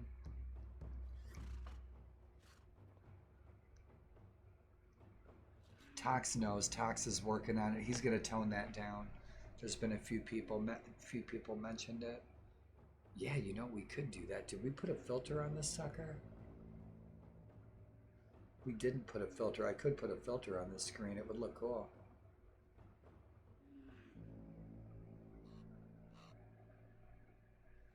Let's check it out. I'll do that when I jump out. Let's see.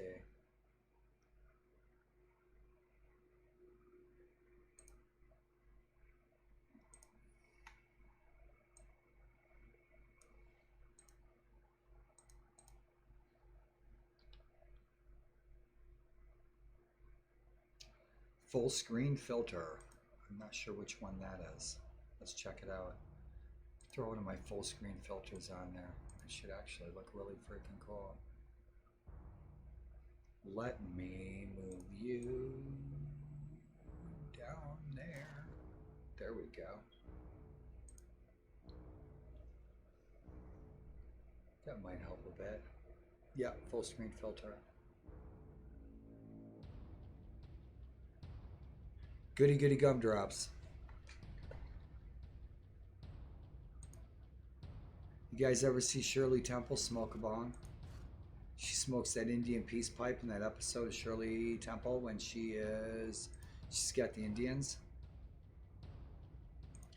Vikingers, we got plenty of archers. We have enough archers. We're probably going to leave the loot for our men. Yeah, leave the loot for your men. Keep that morale kicking. Cool beans. So we are now at war with Lagan. We can help with the siege. Fucking love a siege. I love a good siege. Right? Look at the tracks. Toxelli put the tracks on. Those are cool. They're like little horse prints. So let's see. Let's see. Let's see. Let's see. What are you doing, Olaf? What are you doing? Oh, he's going after the enemy. We can help our father-in-law in battle.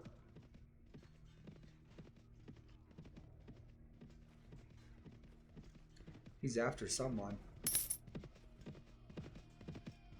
He is. He's after someone. Someone's raiding something. He's raiding that village. We'll go help our father-in-law. So Olaf the White is our father-in-law. We're going to go help him. He's just bright because he's so amazing. It's hard to look at. Yeah, he's been freaking eating a lot of gold. Shit, dudes. I apologize. Right on, Tox. Nice wood carving. Look at that wood carving, you guys. Isn't that cool? I remember I first saw Toxale. This is some of the first stuff he posted. It must have been 3-4 years ago. Toxale posted this on the Balance Mod 13. Balance Mod Discord. He was showing off a few of the changes he made, and I really like this. I was like, oh, it reminded me of the woodcuts when I was in school at the Art Institute. And so, you know, you guys have all seen stuff like this, and I've got to see this stuff like this close, you know, right up close, not in glass displays. I've got to look at it and touch it and everything. And fabulous. I love this. It's these old prints. It's great. So nice. He could have even drawn this himself and made it look fantastic, right?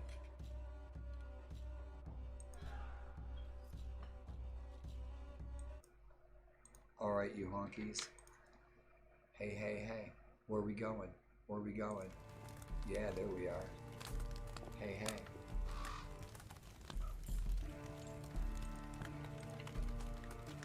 Oh, I have oh, the Warsword Conquest background. Yeah, I changed mine. Mine's all totally different. I changed all the graphics in that because it was too plain. I was like, I think if you remember, I'll refresh your memory.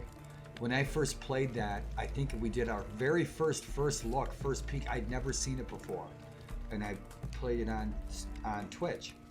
And I looked at it and I decided, I was like, this mod is too cool to have such mediocre menu graphics and stuff. I was like, this mod's so cool. But the menus and all that and the backgrounds and stuff were okay, so I changed them. Unless you mean cooler backgrounds in the game itself. But I made some, I have some new assets that I was working on today for Warsword Conquest. I was playing Warsword Conquest earlier. Right on, dude. You ready for that? That shit. It's as purple as Downey Osmond socks. Right? If you don't know who Downey Osmond is, you should know who Marie Osmond is. My kind of girl. Niggity nugs. Diggity dank. Whoa!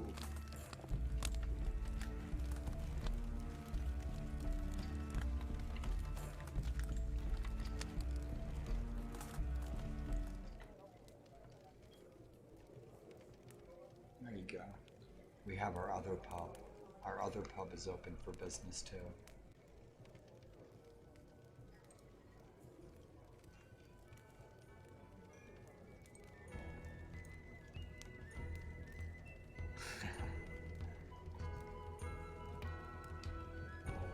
Little red leaves.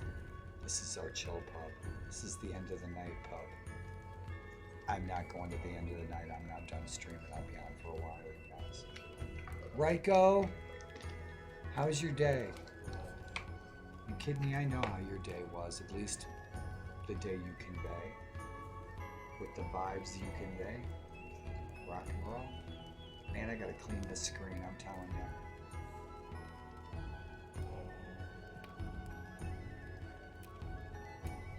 Dr. Greenbuds brought me a church warden pipe for my birthday. He brought me this over, I think it was New Year's Day. He got back, he was at the ocean. But he got this for me for my birthday. It's got a great big bulb though. I mean, you put a whole gram in there. And you gotta have matches. I gotta have matches to smoke that. I can't get a lighter in there. I love that though. It was alright. It was all, dude. You come over, I'll make it alright.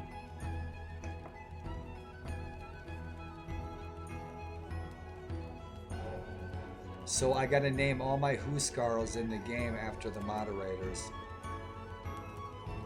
Yeah, right on. I like this one. Let's get back in the other chat room, you guys.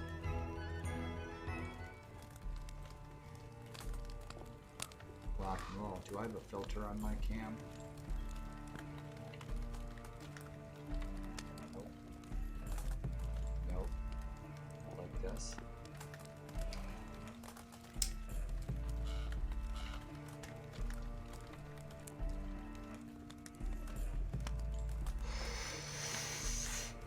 Oh boy, I'll tell you what. Oh man, I'll tell you what. What do you say? What do you know? What do you hear?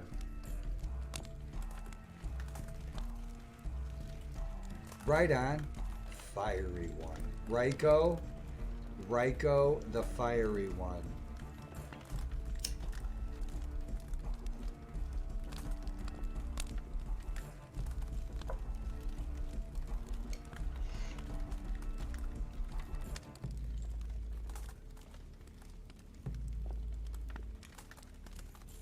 You guys want to see my pot farm in the morning?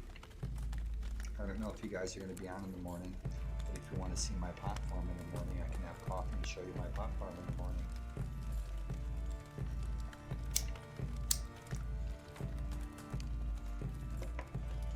In The Sims.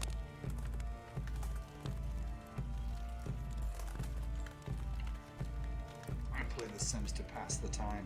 I don't know, there's never really any big goal. I just wander around the world. I may be up in the morning. You're going to work, young man. You're going pruning.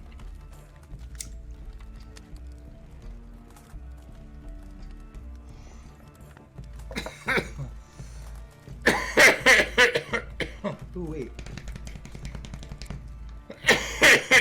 Ooh-wee. Ooh. Yeah.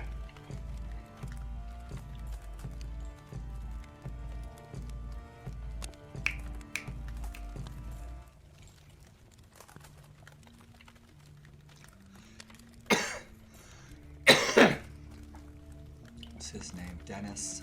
Dennis. He was an Easy Rider with Peter Fonda. Dennis. I can't remember the actor's last name because of my MS. I can't remember. But an Easy Rider, he'd take a puff or he'd take a drink. I think he'd take a shot. And he'd put his arm under, he'd go, Indians. Indians. Some brunch right on. My brother would do the same. My brother was the same way. I'd go to work for my brother. Full sit-down lunch. Pick you up. My brother picked me up in the morning. And I worked for my brother for like a winter when I was in Illinois like 10 years ago. Yeah. Yeah, right on. Your friend's cool. My brother picked me up. He'd like, let's roll through McDonald's, grab something. And he always, my family would hire me to paint their houses, remodeling, interiors, exteriors. My family are all into construction. They're all carpenters. And so they build homes and stuff like that. And on my mom's side of the family, they're all carpenters. And so they always hire me to paint. I like painting houses, good work. listen to tunes all day, you get to paint, it's great, right? You get paid. On top of that, my brother would always take us to like this little cafe where our dad used to take us, right? The Bright Spot in Ottawa, Illinois. Great little place. Shit, full sit-down lunch. He's like, let's get a couple burgers and some fries and shit. Let's get some lasagnas. Let's get some pie. Go back to work until the sun goes down. Paint shit. Right on. Fire in the bowl. Fire in the mountain. Fire in the mountain, man. I love that. I love the reggae version of Fire in the Mountain. Rock and roll. My screen's really dirty, man. I gotta clean it. I need to get some new screens, but I can't make it out. On the weekends, I'm on my own. It's just me and my Remington and my Colt and my Enfield and that grenade that my dad left me. Smoke him if you got him.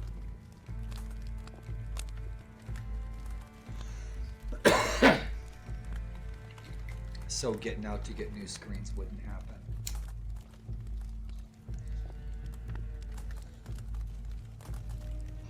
And so we clean them and clean them and clean them again. Yes, sirree. We might just have to do that right now. You bunch of potheads. You guys are like the biggest pothead Vikings I've ever met. Hey man, right back at ya. Both of you guys puff. So this puff's for you. I'm gonna clean the screen up. That's nasty. You guys haven't probably seen these in a really long time. Right? I've been using these same hemostats to smoke joints with since I was 12. My uncle gave them to me. The first time she taught me how to roll a big fatty, right? My uncle moved back to Illinois from Santa Barbara, and he taught me how to roll a big fatty. I was like 12. I looked like a punk rocker. I had a big mohawk, leather jacket, everything, right? Big purple mohawk. And early 80s. And so he teaches me how to roll a joint. He brings all this like kick-ass California weed with him, right? And smoked me out so hard, I had to go in a can and freaking vomit in the toilet. I had to go to bed. He's like, you never smoked that much weed, have you? I said, I'd never smoked weed like that before. We don't have weed like that in the cornfields. So yeah, and so that day, I smoked my first big fatty with my uncle and maybe smoked a little pin joint ever before that. Use these same hemostats. And my uncle's gone now. My uncle died last year. Yeah, I was hoping to smoke one more joint with him. Yeah. Oh, it's just good weed. My uncle smoked freaking good weed. He smoked like $400 ounces every day. He was a former Hell's Angel. He's a big dude. He's a big biker. Broke his back diving off a cliff. We had a big family reunion out in California. And we jumped in where we shouldn't have jumped in. So, when you guys see signs, and it says, don't dive in shallow water, don't dive in shallow water. So the problem is that the water around this place where you had to pay to go into this place. Right, so we rented out this whole place. Like every 5 years we have a big family reunion. Our family comes from all over the place, Germany, Alaska, everywhere. And so you paid for this place to go camping there and rent these cabins and all this stuff, right? They didn't have any signage. There was no signage. There was no water depth signage. And the law was that there was supposed to be, but they didn't have any, this is shallow water, don't dive. And so my uncle broke his back because he died in shallow water that wasn't marked. And he sued these people for millions of dollars. It was like some huge resort type place.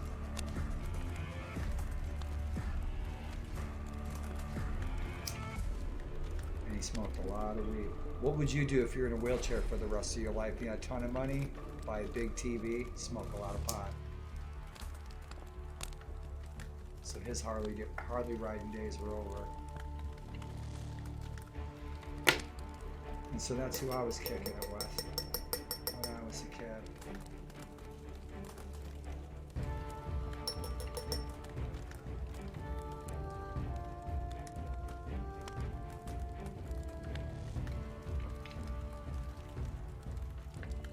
Push this in with a pencil eraser.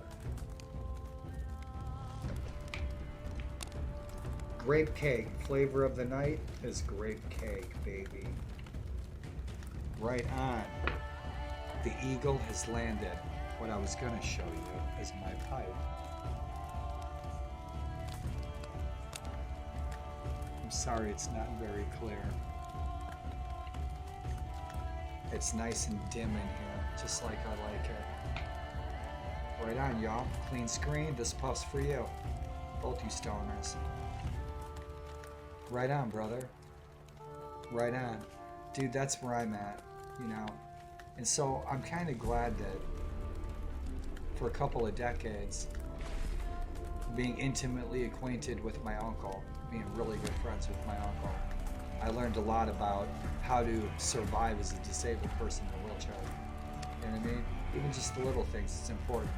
How you set your desk up. I've already been down that road. I helped him set his up. So I consider myself lucky for the experiences that I've had. Clean screen.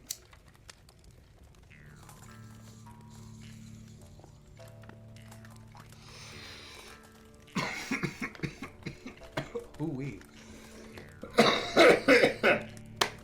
Yeah. Man, I forgot all about that Kit Kat bar.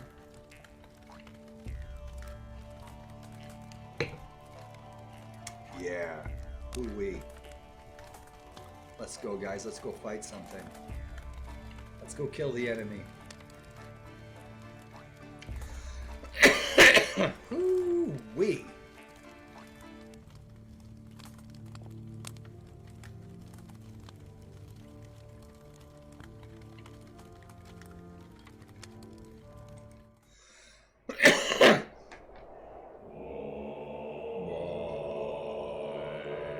Come on, guys, sing it. Some might ask, who is this Viking, and what made him throw a dwarf off a cliff? To find out. I love that Viking.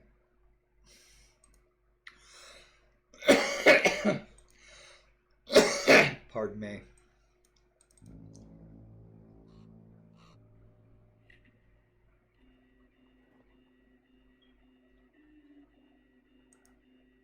Siege. What are we going to do about Ulaid? We're almost at day 1,000. You guys going to come to day 2,000 with me? We're going to day 2,000. We're going to be the King of Ireland. We should change our names to Ivar. Follow in the footsteps of the real Ivar the Boneless. Named so because his bones could never be cut or broken. It was as if he didn't have bones. That's why he was called Ivar the Boneless. That bullshit about him, like not being able to walk, that's a Michael Hirsch's imagination. That's how my ancestors used naming conventions. Ivar the Boneless means that he didn't have bones. It didn't mean he was disabled. It means that he could not be cut or broken in battle. That's it. Simple stuff. But I'll still take his chariot any day of the week. So rock and roll. So we have this enemy lord up here raiding this shit. Are we going to go get him? Uncle Olaf? He's our father-in-law. Go get him, get him, get him, get him. Let's go. You're not going to get him, shitburgers. Take that fortress. He's going home, isn't he? Yeah, he is. That shit's looted. Missed opportunity. Let's go see if we can go get in on this siege. If Lagan gives us any grief, we'll kick their ass. Their king will kick our ass. Their king probably has 500 troops. We can muster 300. We got 300 badass troops. We got 300 top dog troops sitting in our castle on Manx in the Isle of Man. We're the kings of the Isle of Man and the fledgling kingdoms of Sudre are. Jarldom. Excellent news. Reward him. Right on. We need that renown to bolster our army size. So we're no longer at war with Mumain. Connacht has been friendly with us. I like that. I love Connacht. That ancestors, my Irish ancestors are from Connacht. The Malones. Where you going, Sonny? Where you going, Sonny? Oh, you're in trouble. Yeah, you are. Let's make it official. Oh, you're going to relish my cries for mercy with your 13 men.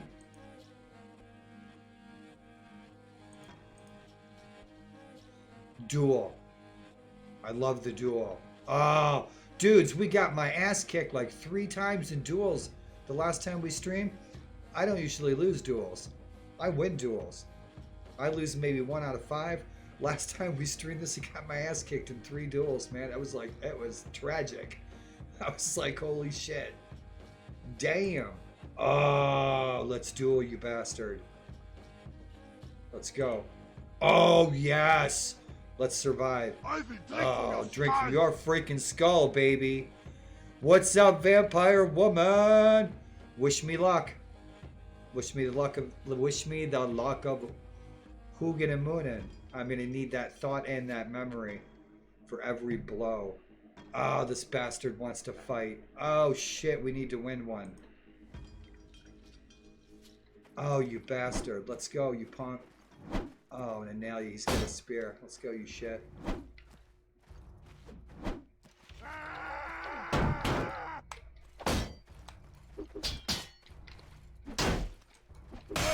He's faster than me. Eat it.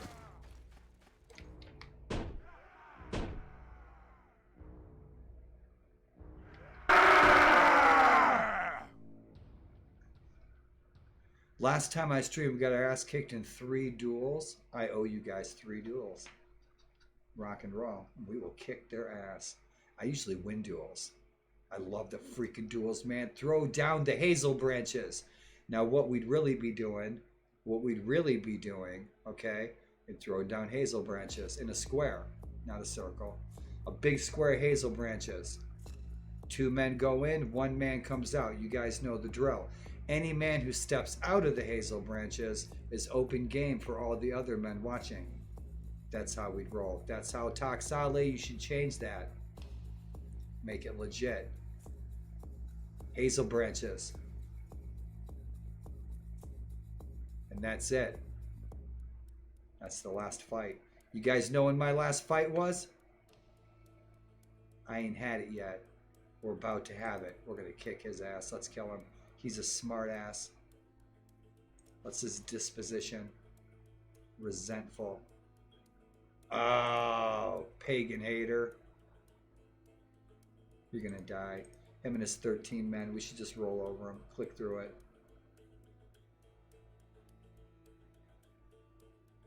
Sacrifice to the gods. Oh. He's dead. He's got 12 men. Did we capture him? It doesn't look like we did. Let's go help out in the siege. Leave all the loot for your men. Right on. Keep that morale kicking. I got 200,000 gold. I got like another 100,000 or something back in my castle. I got plenty of money. Kick that loot down to the men. Keep that morale going. Right on. Love that option. Love that he put the Taxale put these in the tracks. I like that. Taxale gifted me this font for my birthday. Look at that. That's so cool. I love the battleground. Right on. Yeah, he's got a nice Irish weave there. That's bitchin'. Let's go. Well, Professor, if the Irish aren't Celtic, then what are they? Well, they've always called themselves Irish. Professor in the Isle of Manx says to me, well, we call them Vikings. I said, why do you call them Vikings? It's not what they were. And he says, we call them Vikings because we just don't know what else to call ancient Scandinavians.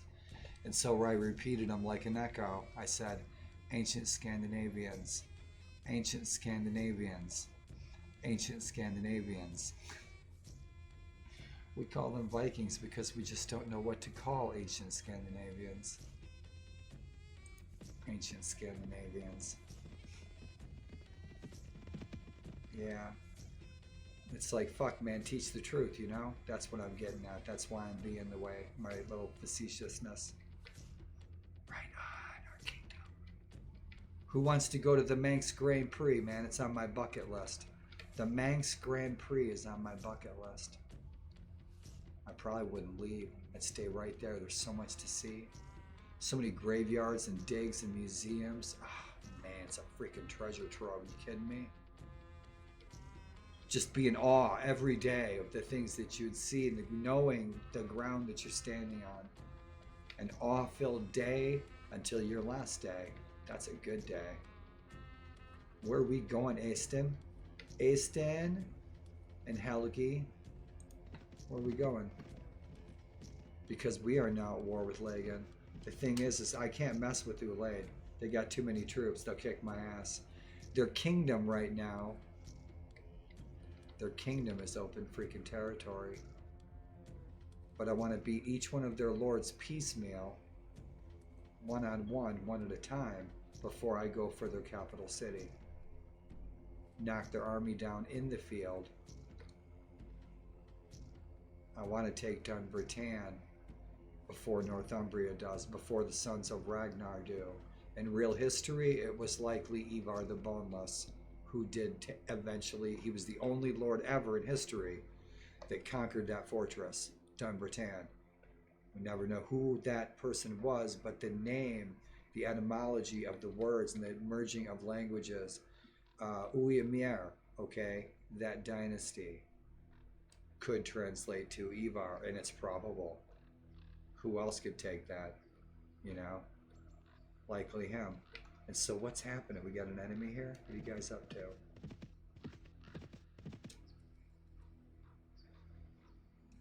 We're not even in a position to take this city at all. I'd like to. And then I'll change the scenes and models if I don't like them. Make it look better. I don't like these big round fortresses looking like shitholes. I want them to look good. They'd be maintained. Hell yeah, unless they're poor. These guys must be mustering the army. I want to get it on the siege. Looks like they're bailing from the siege, though.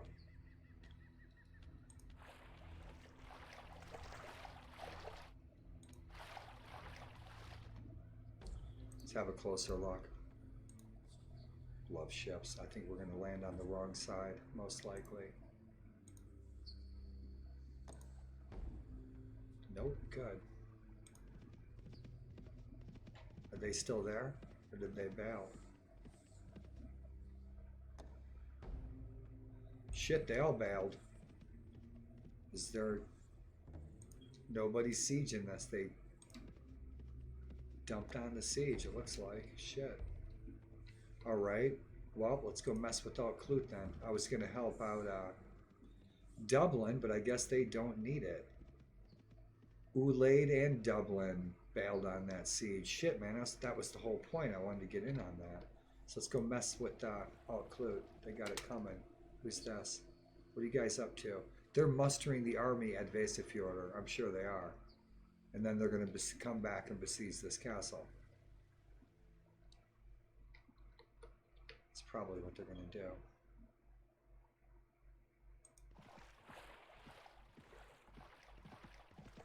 Liamane is still in Dublin hands.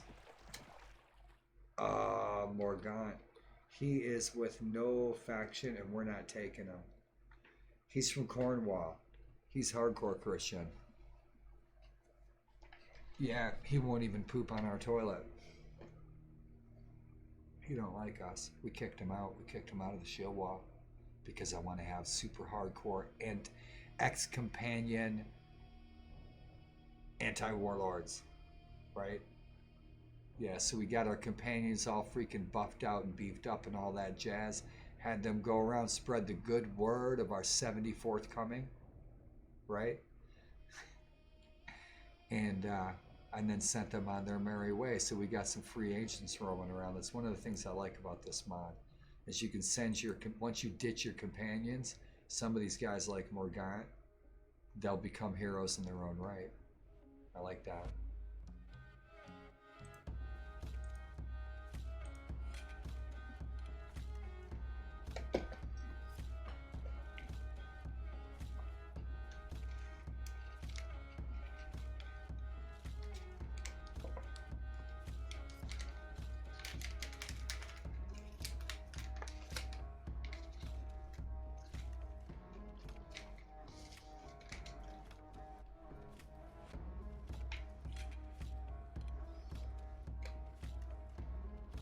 I'm over here doing ancient Viking magic. Me and my daughter have been doing that for years, since she was little. That what I just did. It must be protected by some kind of ancient Viking magic. No sense of humor on you guys at all. Magic. Oh, the magic.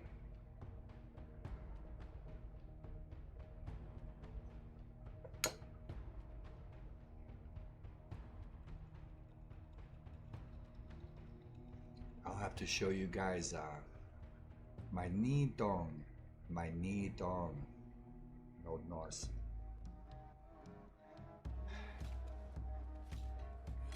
It's kind of like it's not like a dream catcher, and it's not like a death fence. You might not know what a death fence is, but it's similar. It wards off bad things.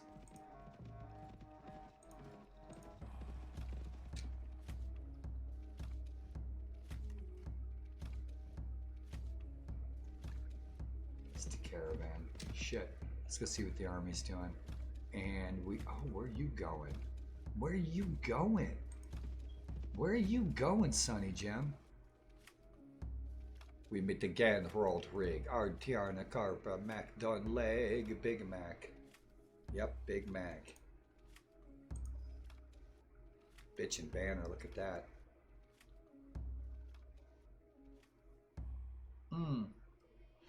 He hates our guts. They all hate us. They hate us because we kept all the haggis. And that, my friends, is how haggis came to Ireland and Scotland in the first place. We brought it over with big horned helmets. True story. All that red hair, that came from Thor.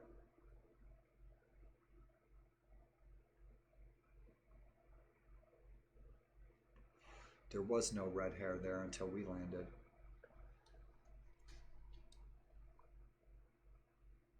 He is angry towards us. Shit. So what do you got? We'll go burn that to the ground. Their kingdom's about to fall, and these lords are going to pour into another kingdom and then make that other kingdom more powerful. And then they will be bearing down on Dublin, and hopefully we can help them. And if we can't help them and Dublin falls, we become the new kings of that real estate. Right? Oh, you're gonna die. Oh, ambush defense. Yeah. Let's freaking kill them all.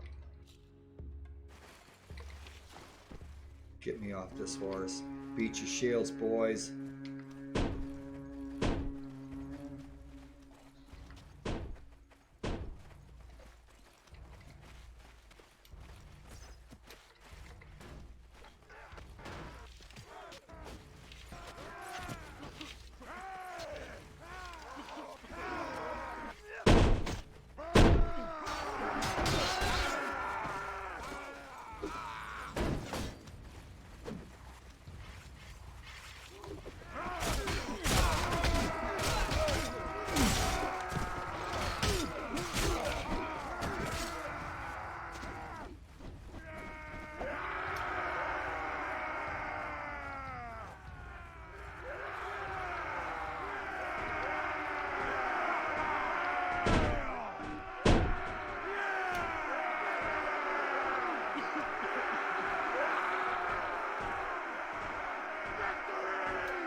What's up, cousin? That's right. Dude, that's your rock, isn't it? Fuck yeah, it's your rock.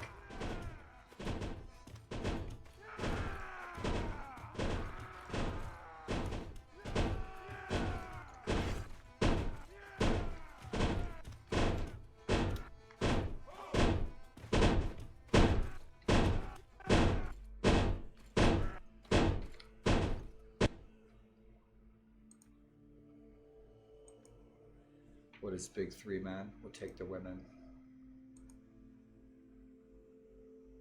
What are those farmers going to turn into? Leave them. Take the prisoners. You guys are going to Dublin. We're going to shave your heads. We're going to use your hair to caulk the planks of our ships. You're going to get a new wife. Her name is Orr. Hasta la vista, senors. Let's go, go, go. I don't mess with farmers. It's a waste of time. You guys going? Gwynedd. You got some coin for me, don't you? Yeah, you do. Oh, welcome to the new Daneland. Gracias. That's 3,000 freaking tacos we can buy. Who's this? It's not enemy. So Dublin's going to be on the move. They're mustering their forces down at Vesafjordur. So we're going to see if we can help them. Who's in Dunbolg? Who is in Dunbolg? Oh, you and your 254 men. Oh, where are you going, Morgott? He's not coming after me. They ain't taking that. Let him get tougher.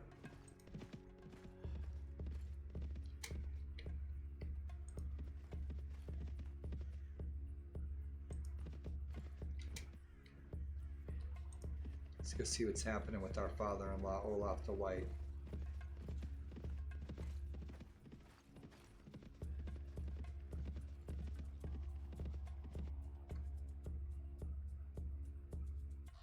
$24,000, we'll take it.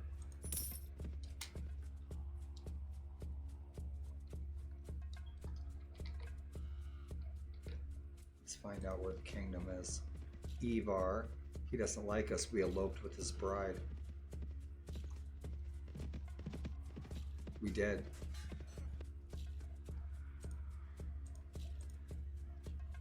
Give me hell. Oh, he likes me all over again. We probably saved his ass. I think we broke him out of jail. Broke him out of the dungeon. Yes, he likes us now. We stole his bride. We're terrible.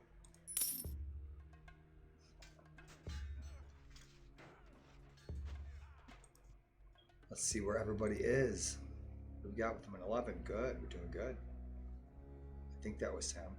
Maybe it wasn't. Maybe some other guys hating on us. Paid the assassins to try to kill us in the pub. Yep.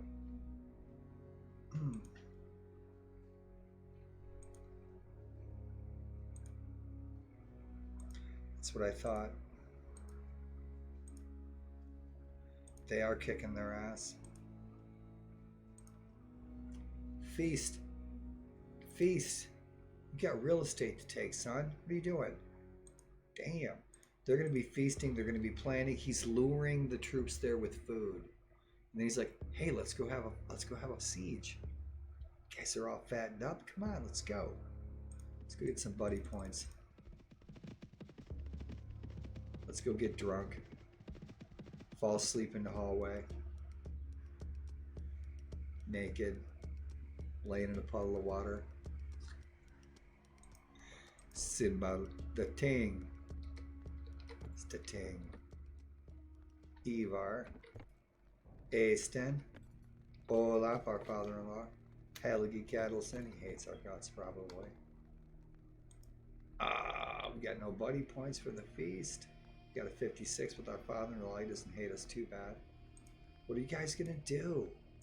You gonna sit around and eat pig and drink ale? Jeez, come on. Got freaking war to wage. You guys look like you got some bitchy dicks going on though. What's shaking, Goldie? You didn't exist. Oh, shit. Hey, you guys. Be quiet. Right over there. Let's go. Let's get out of here. Should we wait here for some time? Nah, let's go find a fight. Oh, shit. Where's our ships? Let's go back and fight these guys. Fuck. They're not going to besiege it. Probably in the morning. Who else is hating on us? All right. We only lost 10,000. I'm glad it's not 50. Yeah, we're still sitting with about over 200,000. We're doing good. Sing it if you know it.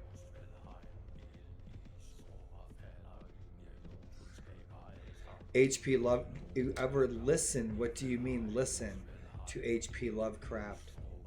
Do you mean audiobooks? I read H.P. Lovecraft 40 years ago. I have some great music for you that is Lovecraftian kidney that I think you would enjoy very much.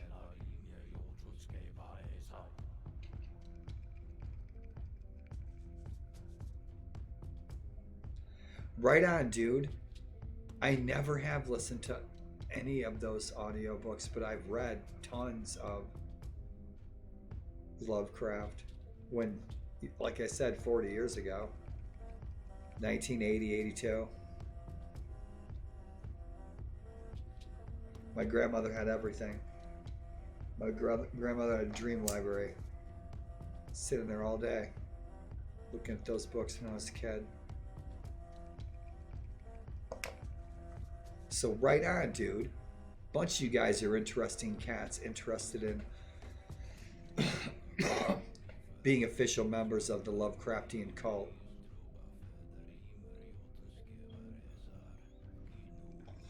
And you know what they say, right? You know what they say? Them. They. What they say? Them. The secret society of them. That's what they say. That's who they are. The secret society of them. Lovecraftian cult. I should know. I'm the president. You know what they say?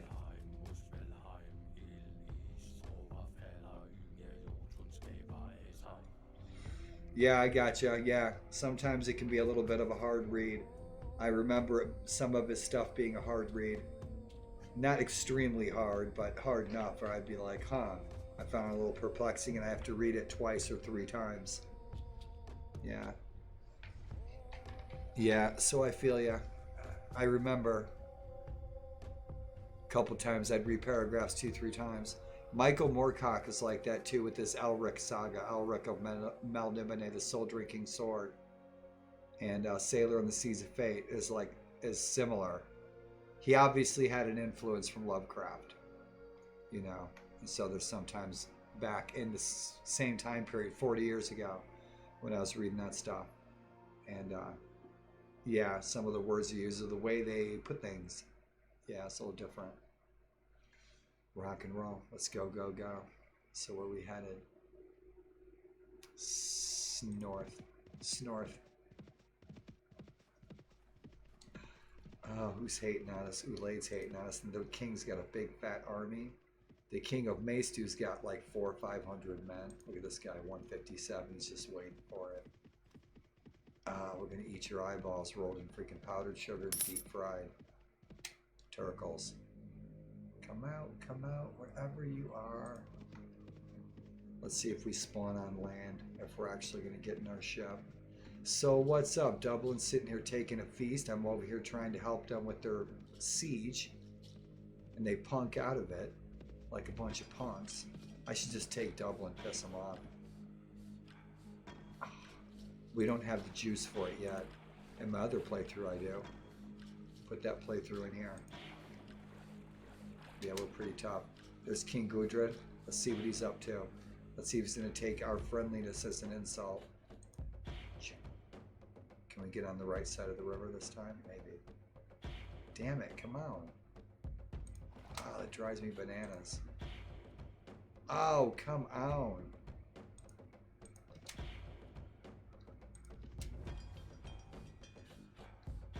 This drives me nuts about Warband. Trying to get your mouse where you want it to go. He's probably just going to the damn feast unless they're mustering the army. I want to help these guys to keep our relationship solid, because I am occupying one of their former feasts, which means eventually they'll want to declare war with them. So we have to keep them. This is fucking stupid. That I can't just click the land and have my ship land on the side of the river that I want it to land on. It's ridiculous.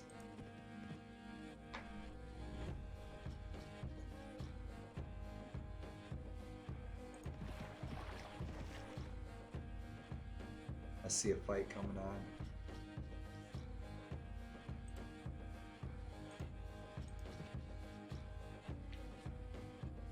Magic. The king went right by him. Didn't do shit. He could have jumped right on that hoser. Hoser. Hoser. Come out, hoser.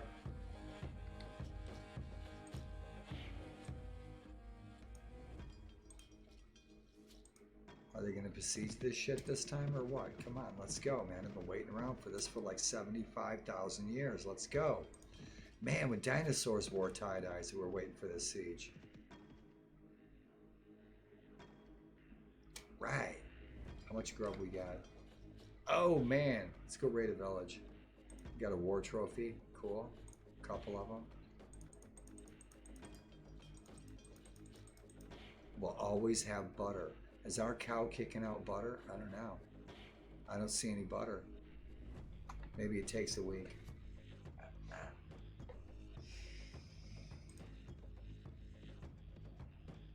Now I won't raid graph them because eventually it might be my fief where I'm going to need to recruit from it.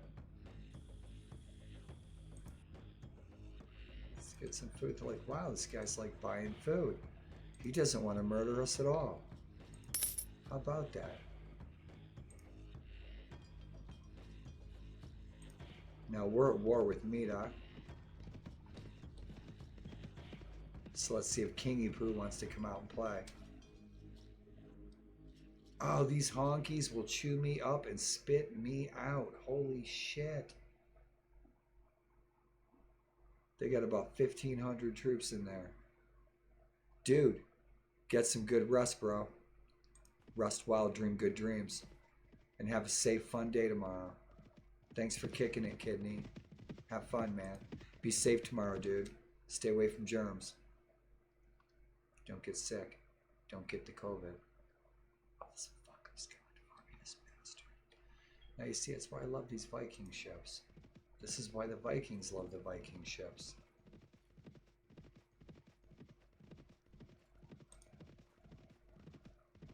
I can shake this caravan down and go jump on my boat. And if I can separate these a-holes, I'll take them on one at a time. This honky right here, yeah, that's their king. And so we got a couple of small timers here, but they still got 500 troops. Their king has 600 freaking guys rolling around in a shield wall. That's some serious freaking drunken Irishness right there. Ah, dude, I got a Viking ship. And I can separate you parts.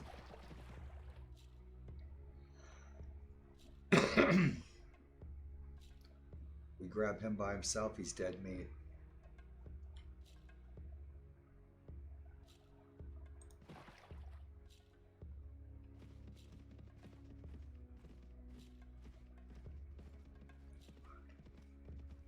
Alright, I was just waiting for him to mosey. Good morning. Oh, wrong side of the damn river. Figures.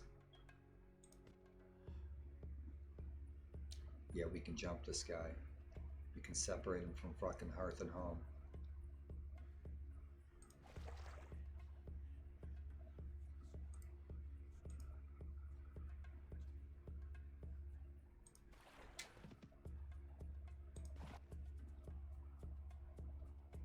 Hot diggity dog.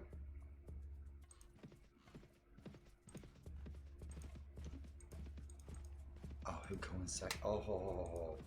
No, you don't. No, you don't.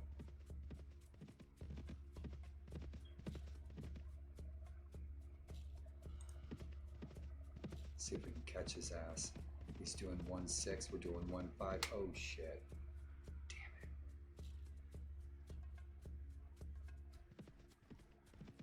it. What a bumper. Grab that guy. Fight him. Shit. They're mustering their troops. I hope they're not coming to my island. We're gonna have one hell of a siege they come to my island. They might be. They might be coming to take. Oh, you coming. You're coming, aren't you? Yeah, you are. Come get some cornbread. Come get some cornbread. Ah, what you doing? Oh, come. Let's go. Rock and roll. We're gonna fight you on the mountaintop. Let's go, you bastard. Oh, come back, you bastard. Let's go. Ah, you chicken shit. Come on. You fart. That's right, you're a fart. You're a fart. That's it. Come on. I think it was Bloxy. Bloxy was in there. He's asking, why do you taunt the enemy? It's a game. It's a game.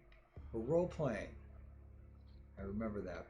I always had to think about that. It's like, it's a game. We're role playing. It's fun. Bloxy's one. He's like, why do you taunt the NPCs? Because I'm gonna kill them. This is the way we do things. Where are you going? Oh, come back. Shit, remember in Britain Waldo, you can send out the skirmishers? And so you can send out skirmishers from your party and they'll attack that guy and slow him down. And then you can catch up to him. You could send messengers out to insult them. Or give them a gift, a wine or something. Yeah, you're going to get reinforced, you bastard, you.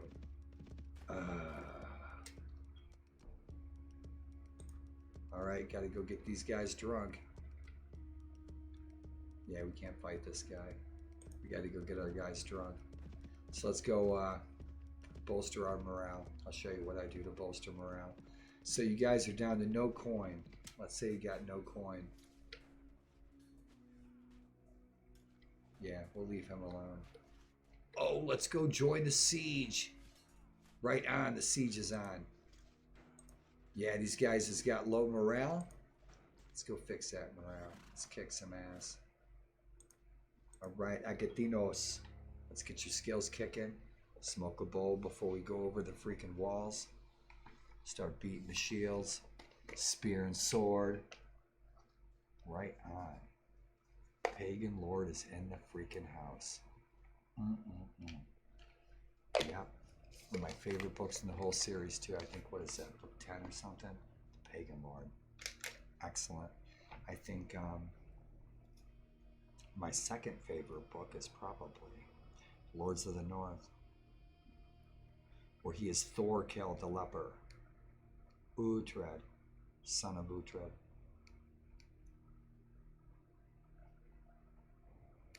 And then Eda the Flamebearer. That was great. That was such a good book.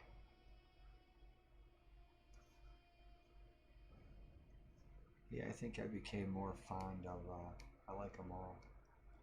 Love this time period. These lands in which we roam.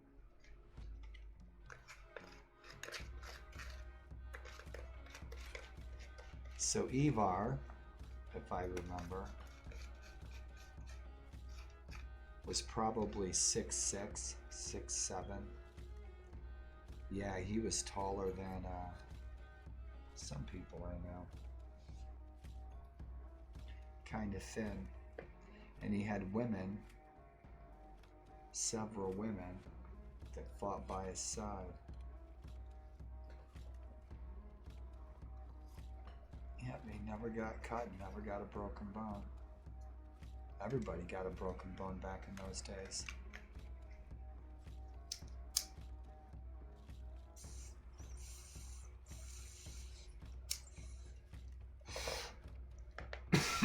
Except for me.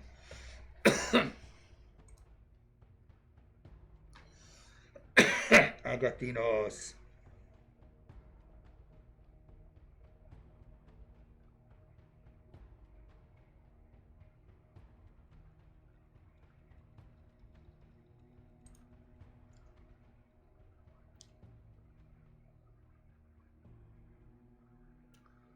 That's too bad. That doesn't add to the morale. It's supposed to.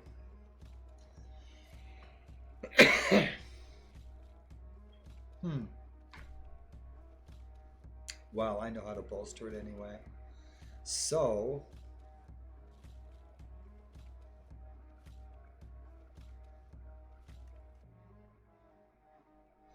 let's get everyone with a little bit of everything.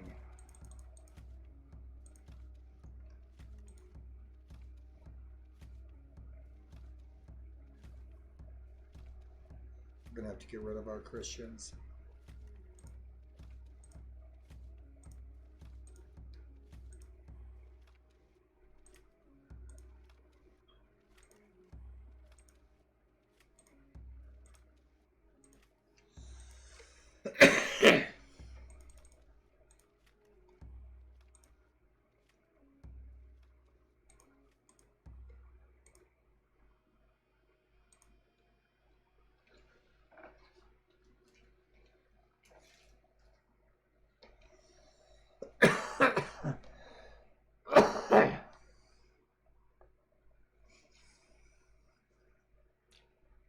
Let's get through this.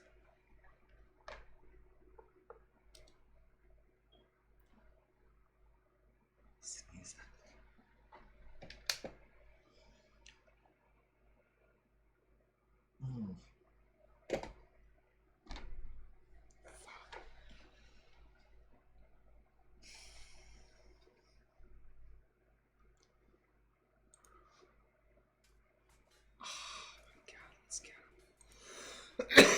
How's our archery skill? We can use this. Good deal.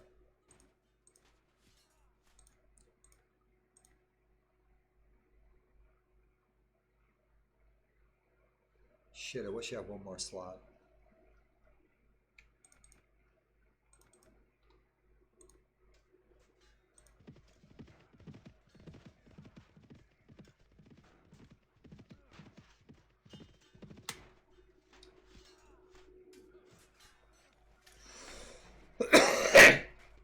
Jarl Orkin, we will change to Sigurd Ronvaldson. Sigurd the Mighty. Sigurd the Mighty was the first Jarl of the Orkneys. His brother, Ronvald Eystensson. Ronvald Eystensson. Sigurd Eystensson. Sigurd the Mighty, and their father was Eystein the Loud. Eystein Glumra. Eystein Glumra was their father. Eystein Glumra. And Glumra means the loud, the outspoken one, the braggart, as I guess he would always, yeah, that was their father, how he was known. But his two sons became great warriors under King Harold Fairhair, and he was one of them. Now these goofballs, I don't know, didn't know how to use Google, I guess. So they named him Jarl Orkin, but he should be Sigurd the Mighty. In my really long playthrough that I have in this, we portray and we followed the path of Sigurd the Mighty. And I taught that history about a year ago. And so we're picking up where we left off. So we'll be changing all of these family relationships to the real names. And so Sigurd Eystensson was Sigurd the Mighty, and Ronvald Eystensson was the great Ronvald. I can't remember the name of the region where they're from. Way up north.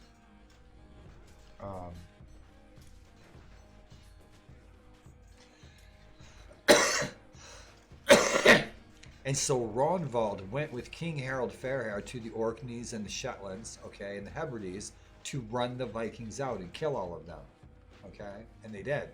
And they chased them all the way to Ireland, and they killed them in Ireland. They rubbed the Vikings out. That's what Sigurd the Mighty did. That's what Ronvald Eystensson did, and they did that with King Harold Fairhair. And so, for that service,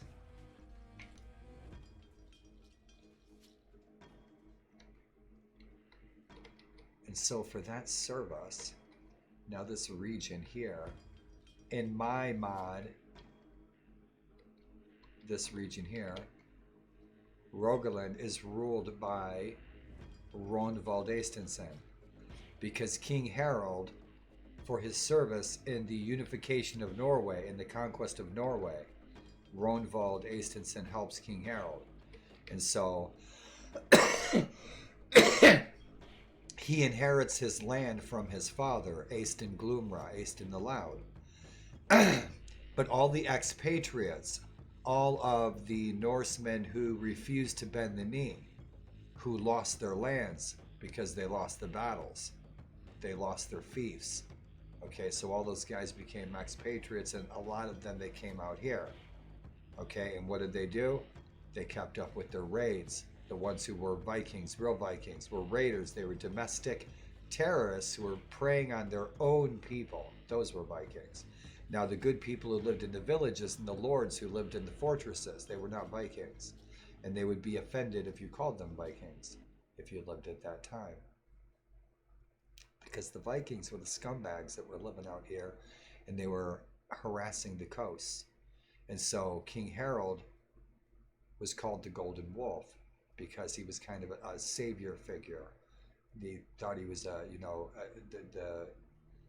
the one to save them all, to unify them, to stop all the different petty kingdoms from fighting, causing all of that strife. And the Vikings down the coast mixing it all up. And so King Harold's conquest really wasn't... The story of Gita, Princess Gita, is a very nice story. But I think that he was somebody who had the will and the strength and the support of his uncle to conquer Norway, to balance things out for the better.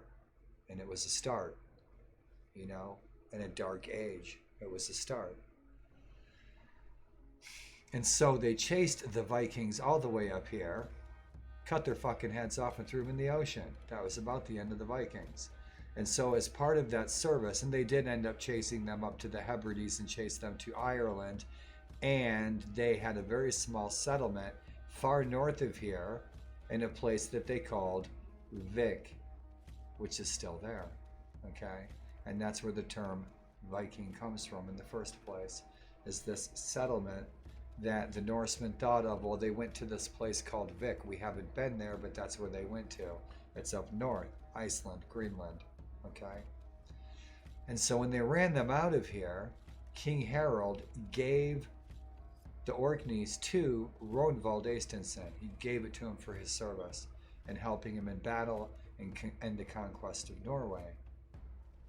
But Ronvald didn't want it. Ronvald wanted his hereditary land. He wanted Rogaland, that area, okay?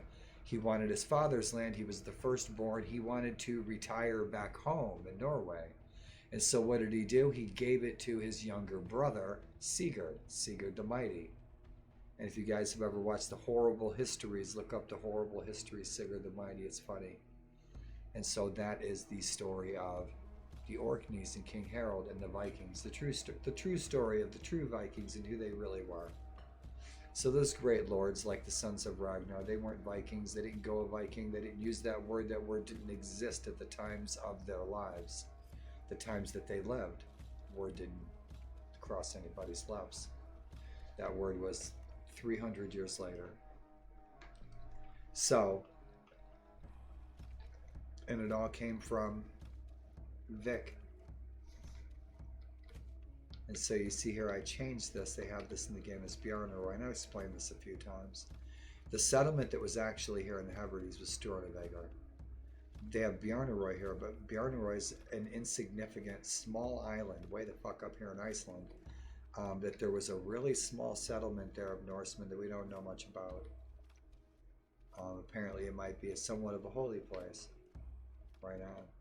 But what I'm looking for is my own holy grail. Yeah, Sigurd's How. It's here somewhere. Sigurd's burial mound. Sigurd the Mighty's treasure hoard. It's here somewhere. Right here. Yep. Near Akilspaki. Sigurd's How. Cedar Hall, Sigurd's How. Yep. So where are we going? What are we going to conquer?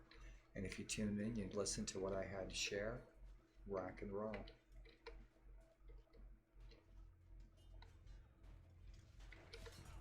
Let's have a siege. Jarl Orkin. What a goofball. What? Who was drunk when they came up with that name? As for the Orkin, let's call him Jarl Orkin. I'm just like, fucking Google, man. Come on, Google.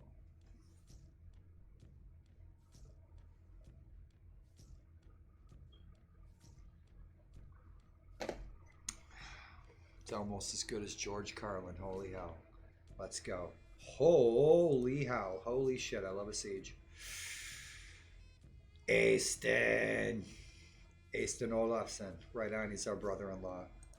He's probably all pissed off at us too.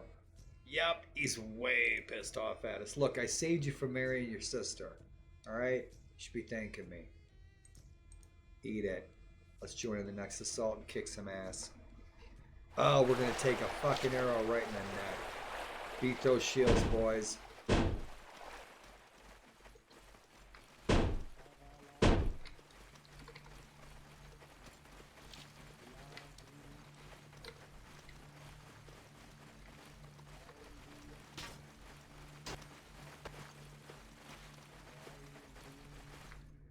No.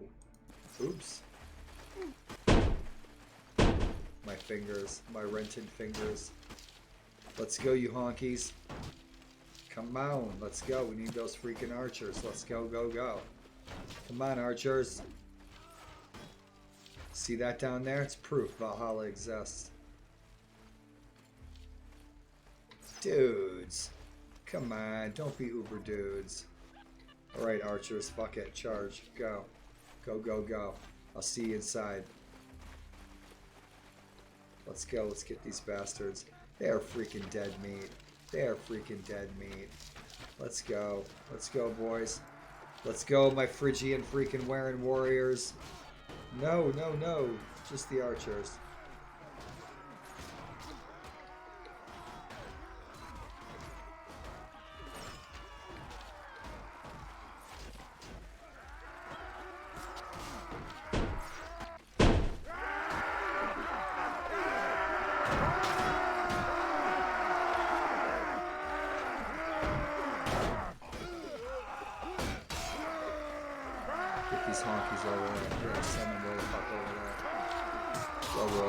That's it. Go that way.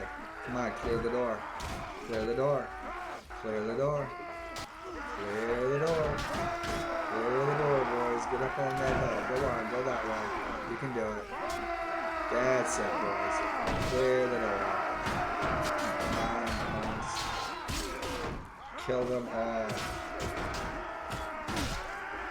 You're fucking dead, man. Eat it, bitch.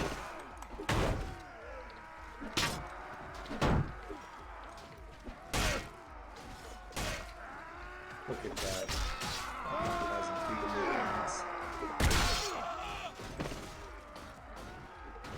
Archers! Come on! Oh, you assholes. Come on, archers. Let's rock and freaking roll. Going around the back, son. Let's go, go, go. Oh, you bitch.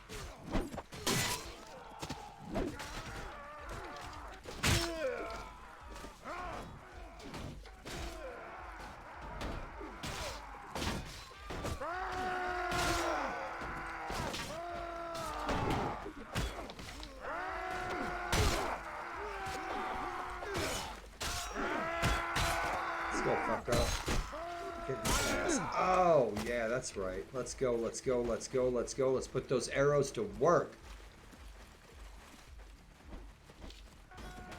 Freaking shields, boys. Those freaking shields. Let's kick some ass. Oh, you punk asses. Oh, man, we're freaking flanking you dogs. Let's go, boys. Let's go, boys. Let's go, boys. Let's go. Come on, shoot these punks.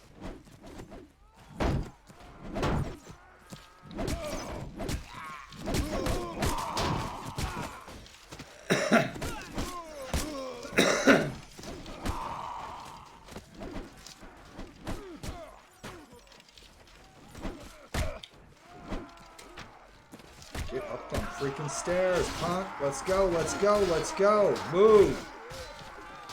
Kick their ass. Come on. Bitches. Oh.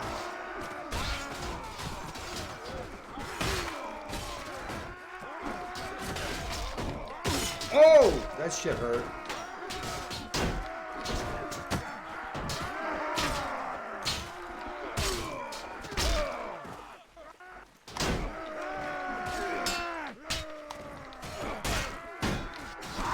Oh, freaking javelin right in the nuts.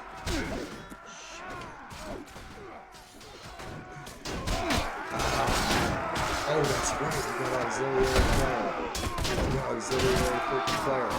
Oxale put a auxiliary player in there.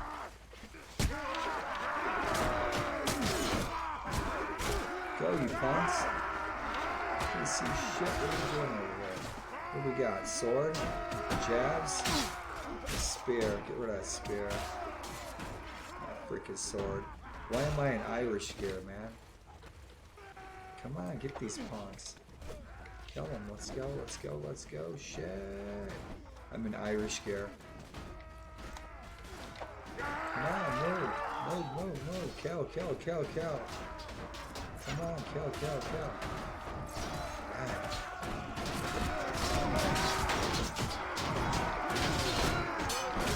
Right in the freaking head. Oh!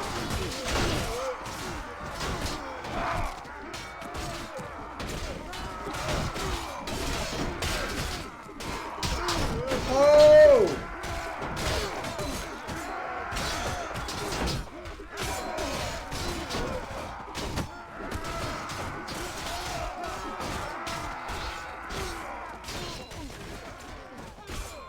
Best freaking cartoon ever. Shit, I got no camera control, man. What's up?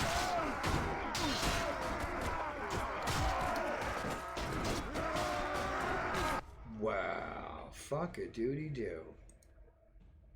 Oh, we are gonna freaking eat your eyeballs. Let's go.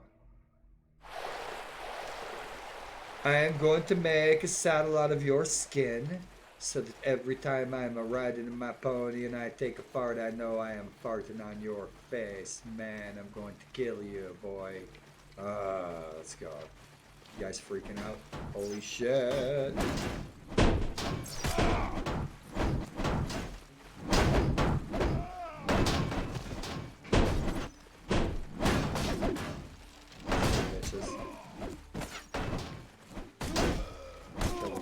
Holy shit! We're gonna get popped in the noggin. Let's go, go, go. Oh, I'm your Huckleberry.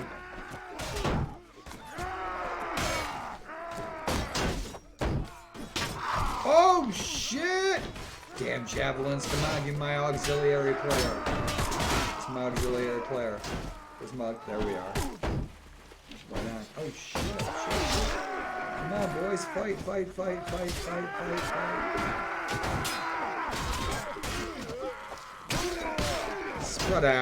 Spread out, numbskulls. Oh, fuckers, nail me again. Sons of bitches. Damn, guy can't even freaking get a chili dog around here. Holy shit. Kill them all, boys.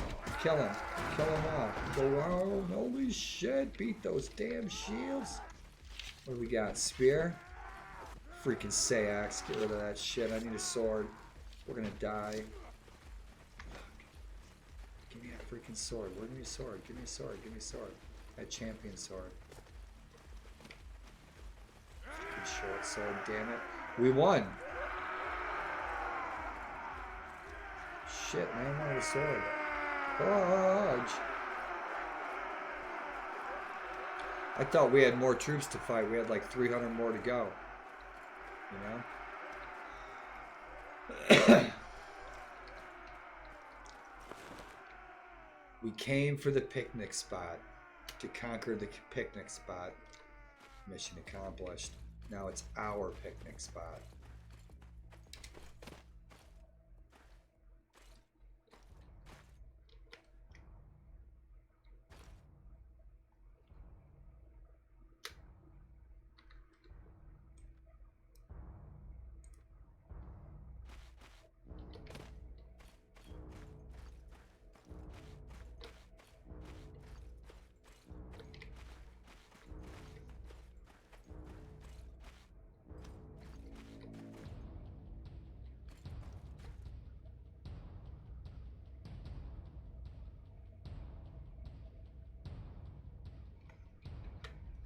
My chat's not scrolling. There we go.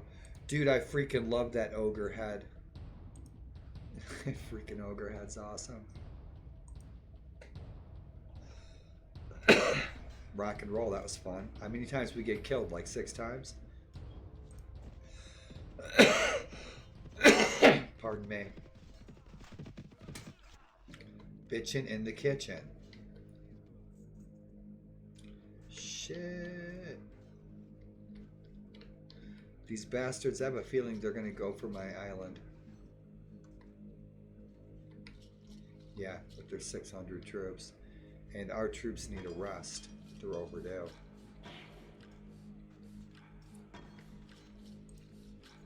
So this is what we'll do.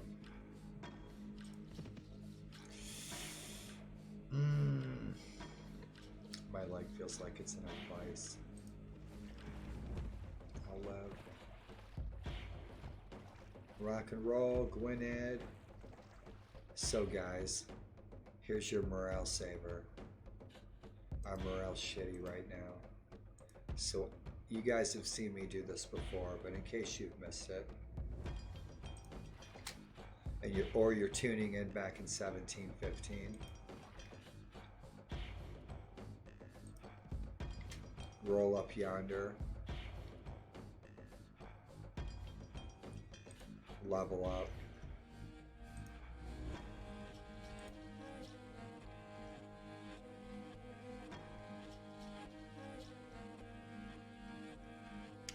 Looking good. We're going to kick Elchu out.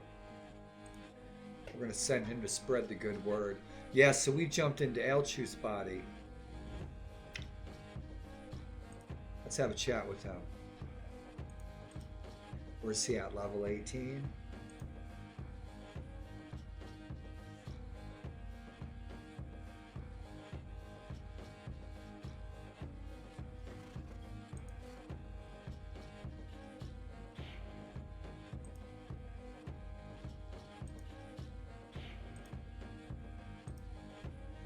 He's Christian, so there's a morale conflict. He's weary because he's in a shield wall with a bunch of pagans. And so we're going to use him to go spread the good word of our coming, right? Before we give him the boot. We're going to use up what resources he has to offer, so we're going to send him out to do a mission to spread some fame and get us some right to rule, is what that will give us when we send these guys out on a diplomatic mission to spread the good word, I call it. And then we'll give him the boot, and he'll likely become an Irish lord for another faction, which is great. I think that's awesome. So you don't have loose companions roaming around. Put them even to better use. They become a lord in their own right. I like that. It's perfect. Hasta la vista, Elchu.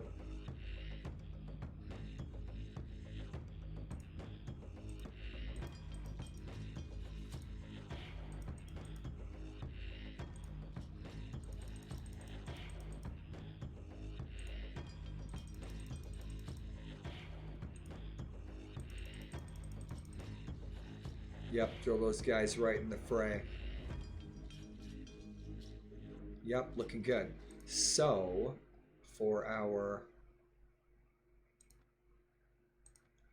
open up some temporary quarters, we're going to throw all of our troops into temporary quarters. We're only going to keep our companions.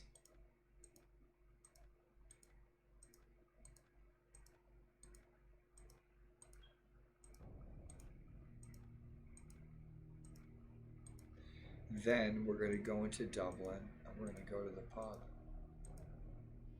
Because our morale is below average. These guys have been fighting and marching. We haven't given them a 72-hour rest in more than a week, and that's bad. Give these guys a rest for 72 hours.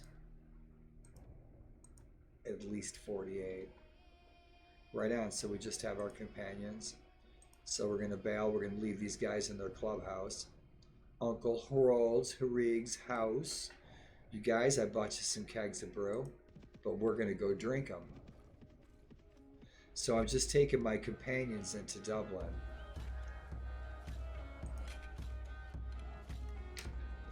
Go in the pub. We're going to talk to the Happy Widow. We're going to go. First, we'll talk to the Happy Widow because she's an easy fix. But I only have my companions. She's going to be 1,500 every time. Morale goes up 1,300. Our morale is now average. So if we bring our entire army in here, it's going to cost us like $50 billion to buy 50 trillion beers. So we only bring our companions in here.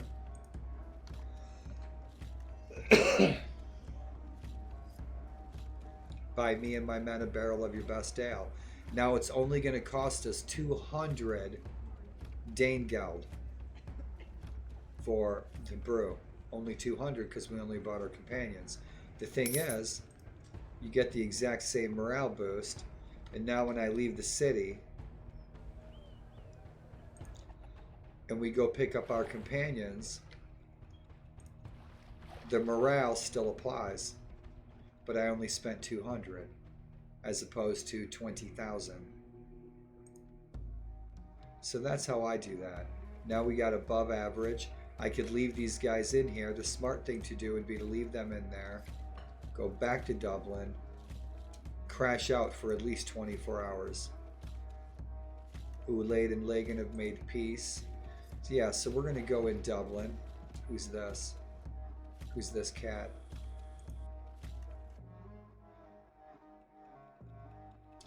He's an ally, somewhat. Connacht seems to be really friendly with us. So we only have our companions. We're going to grab some grub. And a high variety and high volume of grub is super beneficial to your morale. I can't give you an exact sum. But what we need is grub. A variety of grub. That chicken's about history. Let's trade in our trophies.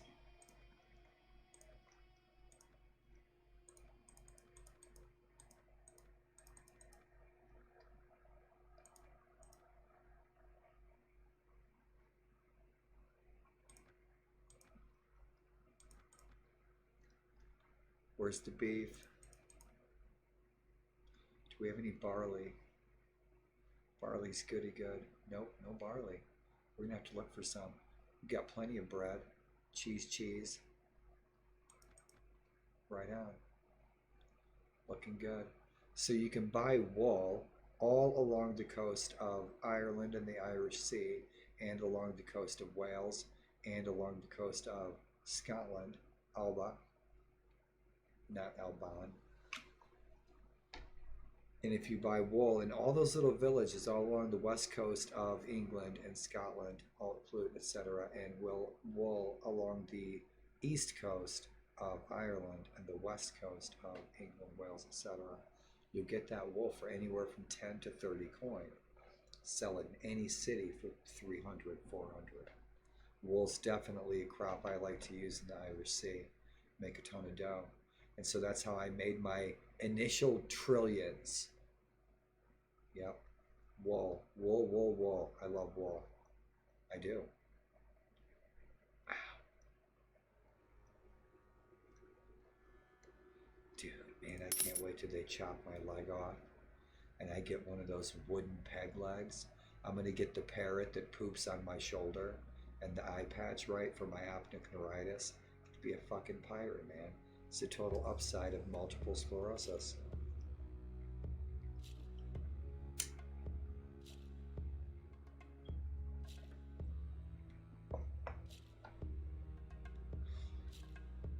Sailing the 7 seas, my friends. Sailing the 7 seas. Let's go. We got some good grub. Oh, let's get rid of our battle trophies, right? Yep. Battle trophies. Yeah, I got some good buddy points with Dublin. We're going to need to build up those buddy points with Dublin for when we besiege and we conquer Dublin. Because when we conquer a city, and I don't pillage them and I don't plunder them at all. Because you'll take like a negative 30 hit on your friendship with whichever city. And so I don't plunder them or nothing. And I build up all my buddy points with that city before I besiege it. So I'll get a bunch of good buddy points in Dublin before we attack it. And we're going to shoot for a nighttime coastal landing siege, because that is bitchin'. That's really fun. We'll do our best.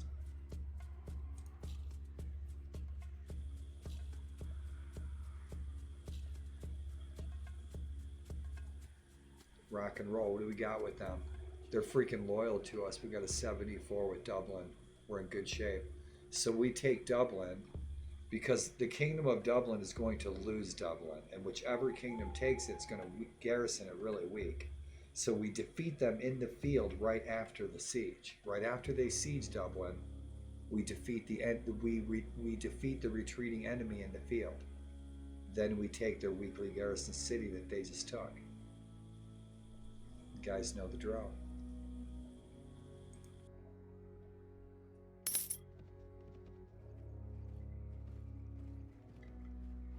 We'll rest for a day. Maybe there's a tournament.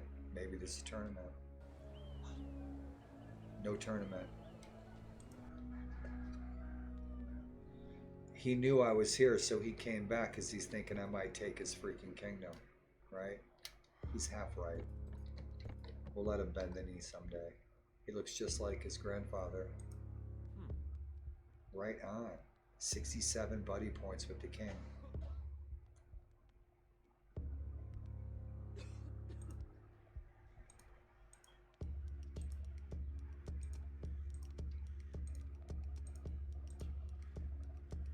Yeah, they're only at war with Lagan.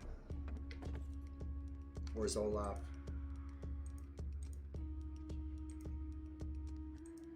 So he's nearby. And that's that. So how's our morale doing?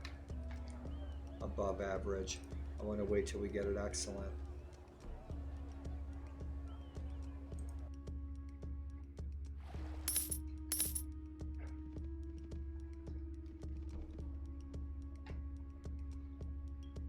Let's go kill this guy.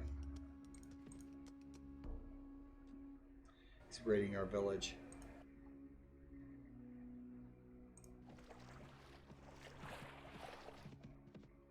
So now our morale is sitting at above average. It's better than it was.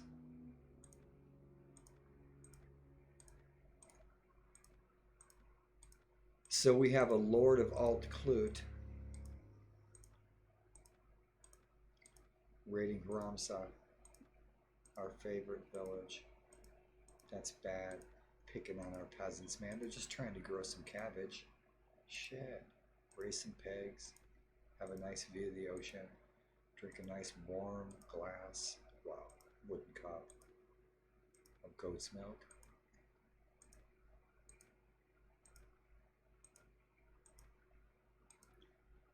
And make batches and batches of bacon flavored lip balm. Let's go. Ah, you're dead meat. Right on. So we got that nice little boost in our morale. Got a little rusty poo. Now we're going to go remove this guy's head from his shoulders for raiding our village.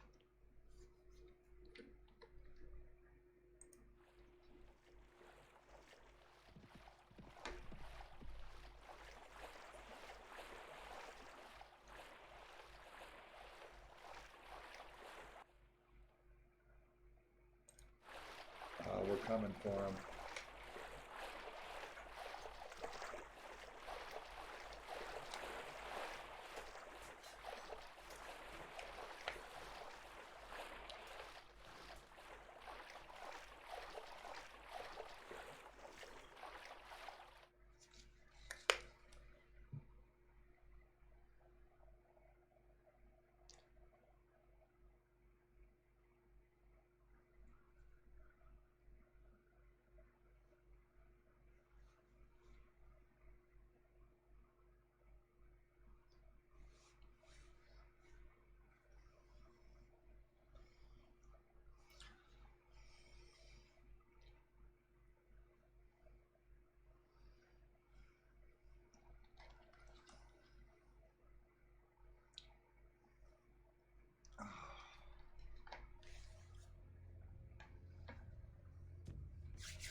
right tune, too. Blood Eagle Banner, baby.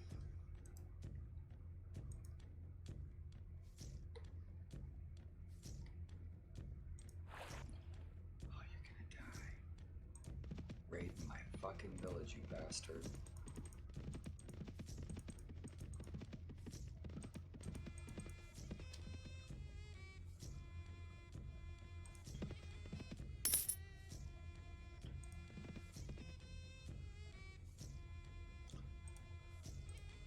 My cries for mercy. Shit. Duel. Ah, you chicken shit.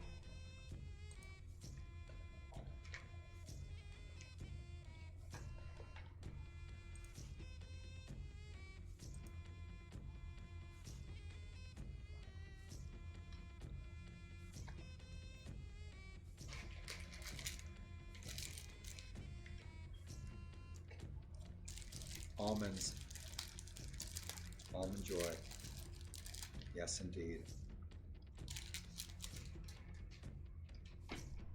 Almond Joy candy bar. Almond Joy candy bar is so good that it is proof that the gods exist.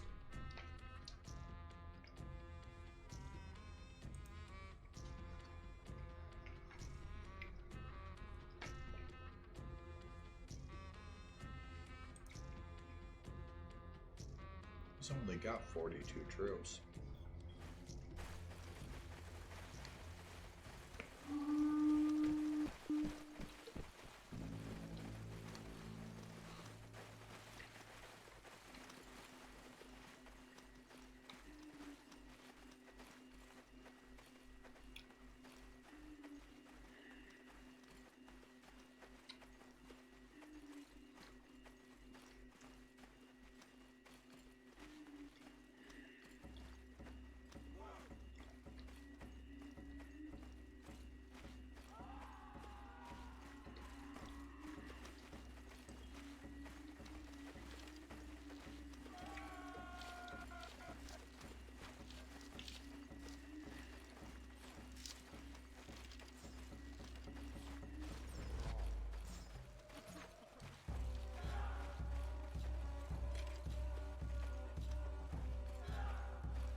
This is so red, it's like being on Mars.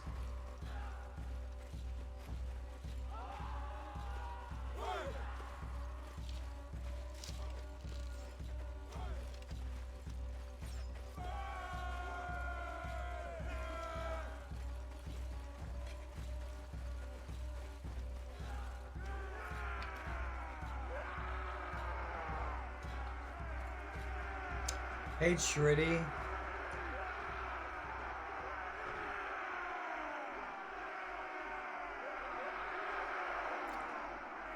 It's just after midnight. Have an awesome day. Be safe.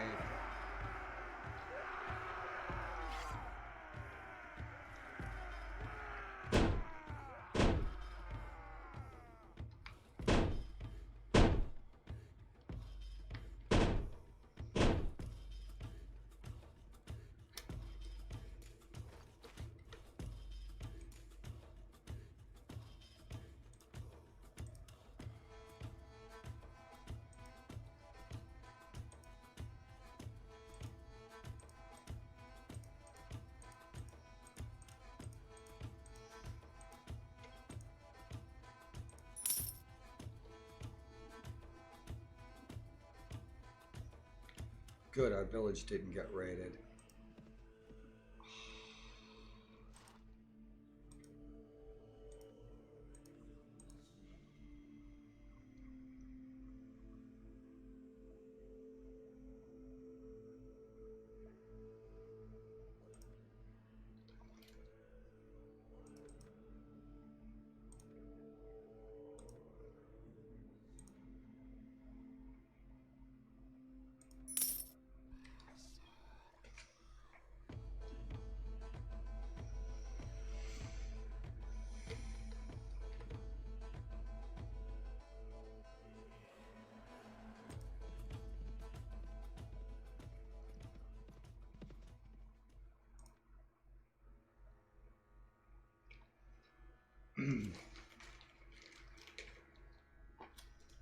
A wealthy merchant has donated a small sum for a festival at Innis Manor.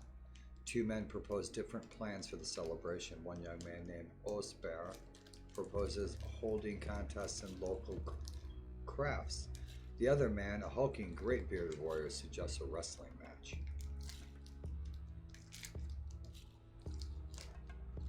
Right on.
That chocolate was too rich. Made me cough. York peppermint patty went down the wrong way.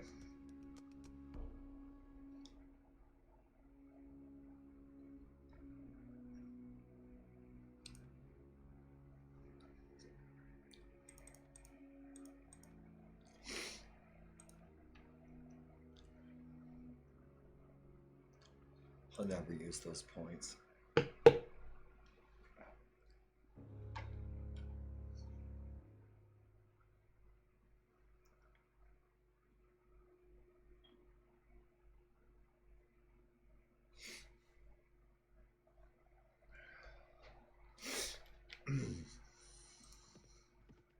So we got excellent morale. We got 200 troops.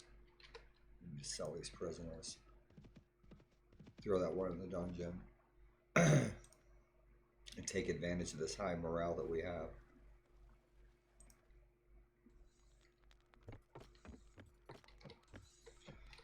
The running speed across the land is this is too fast. This looks cartoony. Yeah, I mean, look at this. It's too fast. It's been sped up.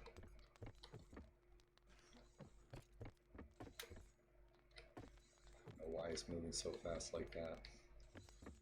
So I'm thinking Toxali sped that up.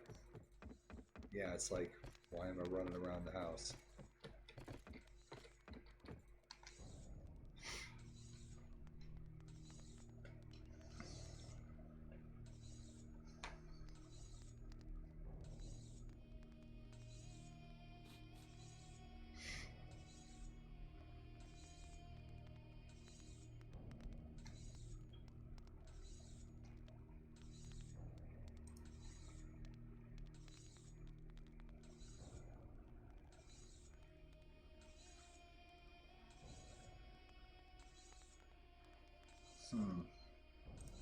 Don't have that option with her.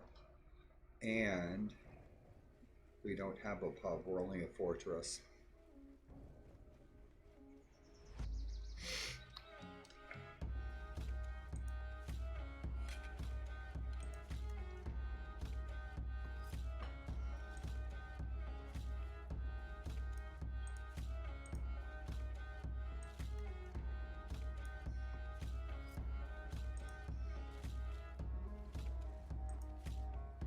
Hey, hey. Yeah. Yeah, like almond joy. Yeah, I was coughing. That peppermint patty went down the wrong way.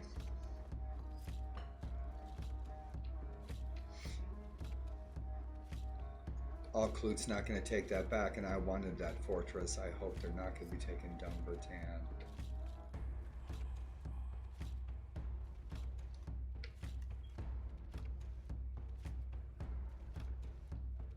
Kanak took down a Vert.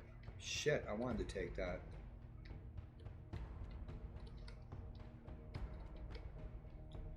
We need to take Ekilspaki back. They are still hanging on to Stjornavegar, the Kingdom of Dublin. This is Nordrear, is what this is called, Nordrear. And this is Sudrear. This area is Sudrear, and this kingdom is Nordrear. And there is no such kingdom ever in the history of Earth called Laithland. It didn't exist. It's a fantasy. It's like the Isle of Lyonesse. It's like Narnia.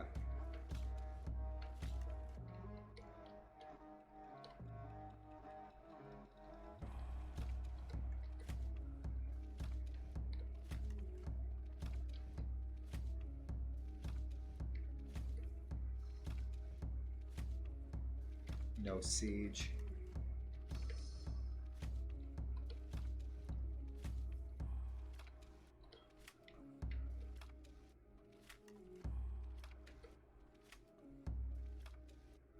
This is a really cool fortress if you guys have never been here. And if you live over there, shit, share some pictures. Right on. It's an amazing fortress.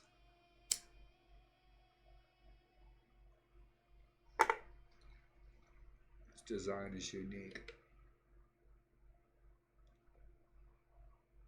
Right on. Yep, Connacht is taking over everything, and so is Mumain. Yep. So, let's go see what all Clute's up to.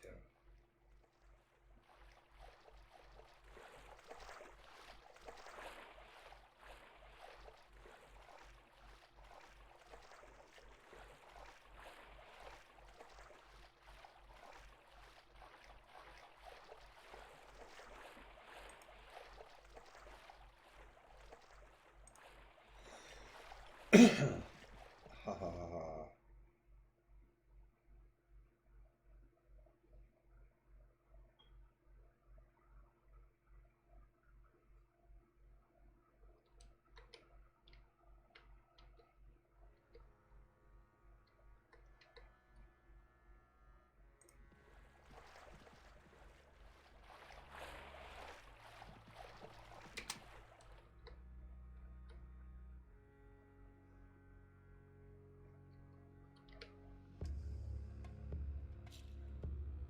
They're going to take a fortress.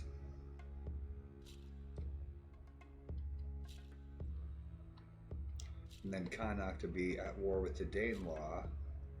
Shit, the Danelaw just took that. They're going after Goban. We should go take Goban first. That's probably where they're going. To take Goban.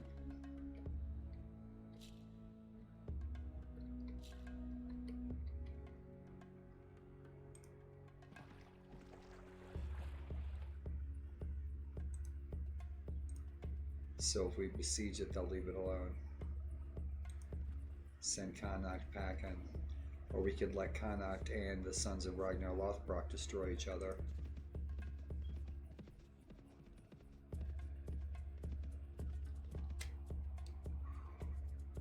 That's a hard nut to crack. So we'll see if Connacht's going to show, and they probably will. See if we can draw this guy out to battle.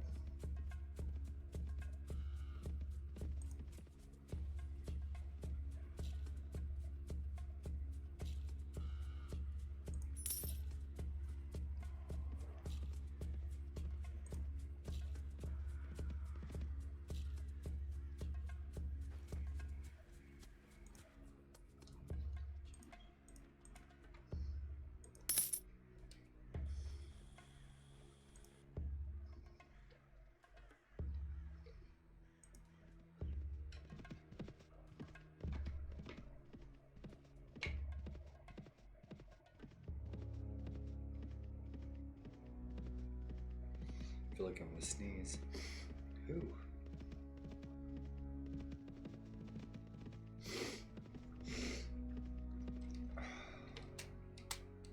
Well, shit. If they're not coming here, then where the hell are they going? Why hasn't the Sons of Ragnar taken Caradog yet?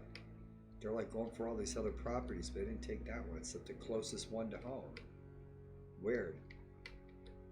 Yeah, they'll be at war. Northumbria will be at war with Connacht in due time.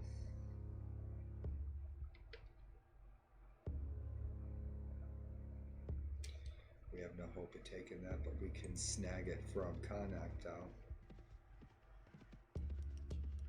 Yeah, all Clute's gonna fall, and we need to get the getting while the getting's good. Essentially, yeah, they're coming for this fortress. So if we get it first, we can head them off the pass.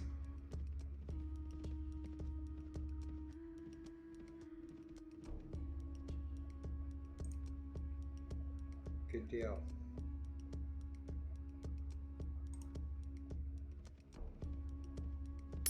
Yeah, they ain't sieging shit now.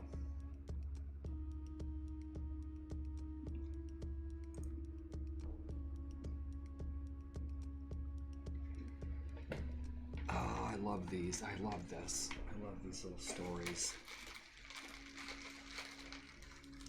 Poor hygiene in your camp has led to dysentery. Oh, that blows. The men start dying all around you. That's messed up. This could have been prevented with sanitation. Dude, we're just chilling. We're just chilling.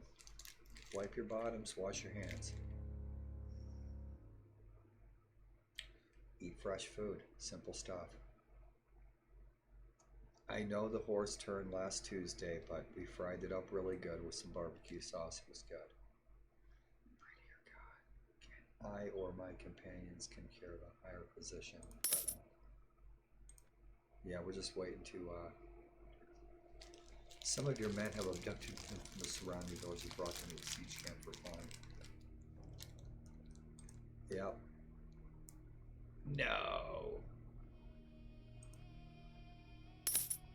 Let's scoot. So we'll let this guy get attacked by the enemy because he can't hang. The guy that's in here can kick his ass. So I just wanted to slow their roll. Yep, and now he's changing his mind. Because if Alt-Clute's gonna fall, I want to get a piece.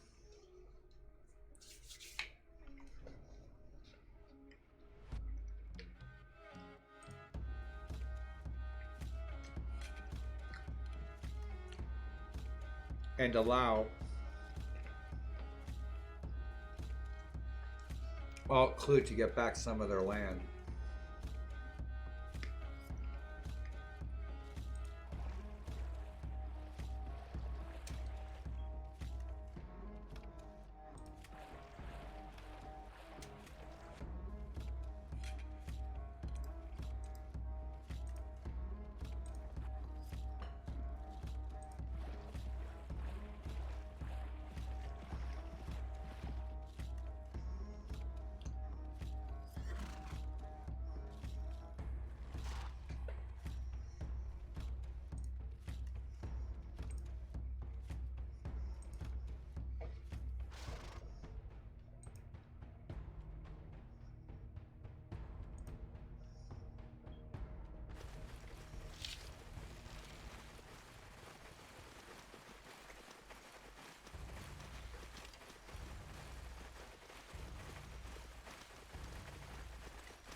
Dumbertan still has almost 1,000 men in there.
I'll let them go.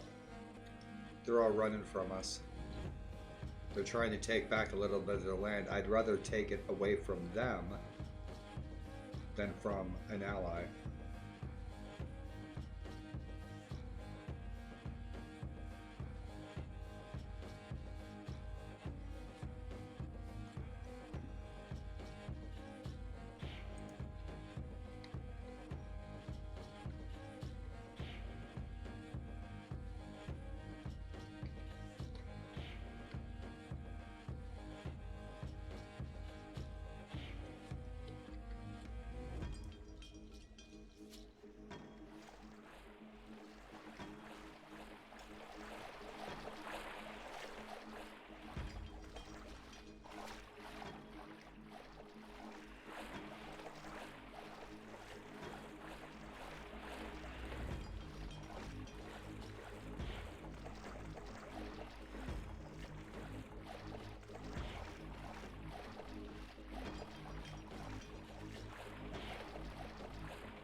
Hmm.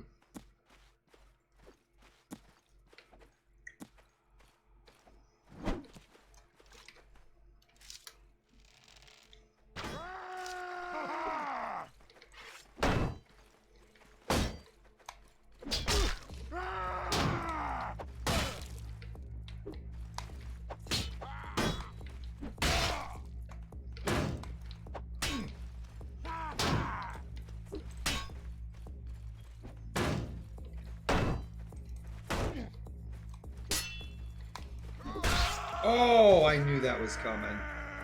I knew that was coming. A sucker beat me before with that spear. He's good with that spear. Right over the top. Oh, shut up. Now I'm going to wipe you out.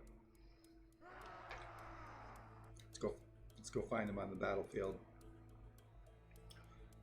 Now you die.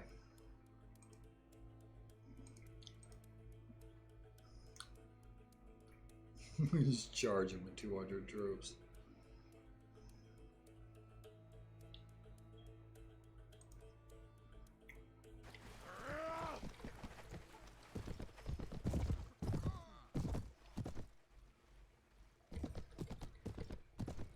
Our horse is lamed.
going to Slammer.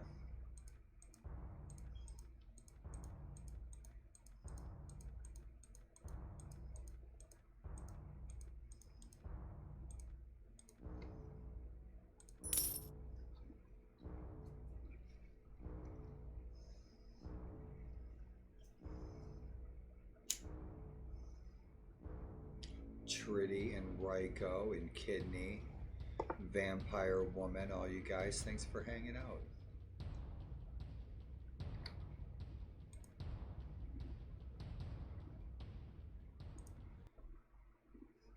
But I don't know who's hanging out or who's lurking, but if you are, thanks for tuning in.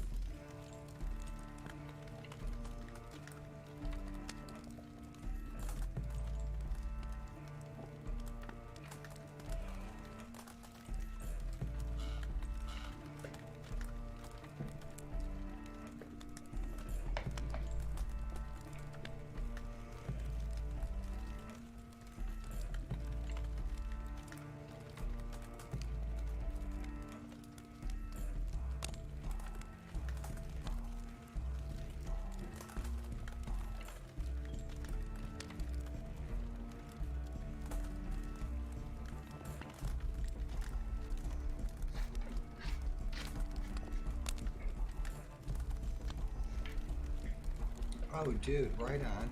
I don't know if you guys are still here.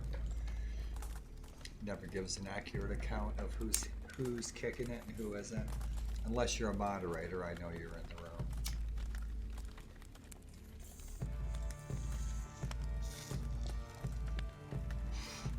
Oh boy, that's gluggy.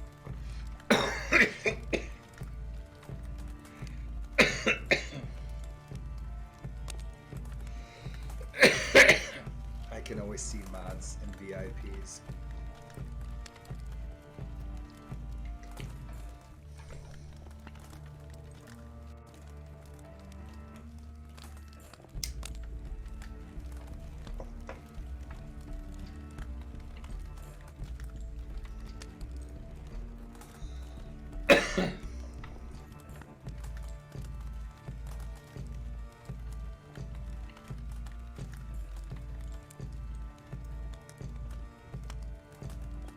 I think tomorrow is Friggs Day.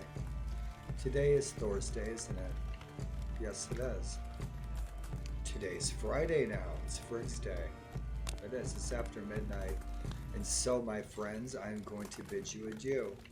And a very good evening to you all. And for all of you guys who rolled in to say hey, thank you for your company and your camaraderie and your friendship. And I'll see you guys all real soon. I am going to get something to eat. Let something up to for a bit before I go to bed. It's nice hanging with you guys. I'll see you real soon. Please be safe wherever you may roam and make good memories. Each and every one of you. I'll see you guys real soon. What do I have for you? Oh, I got for you. I love it. Rock and roll.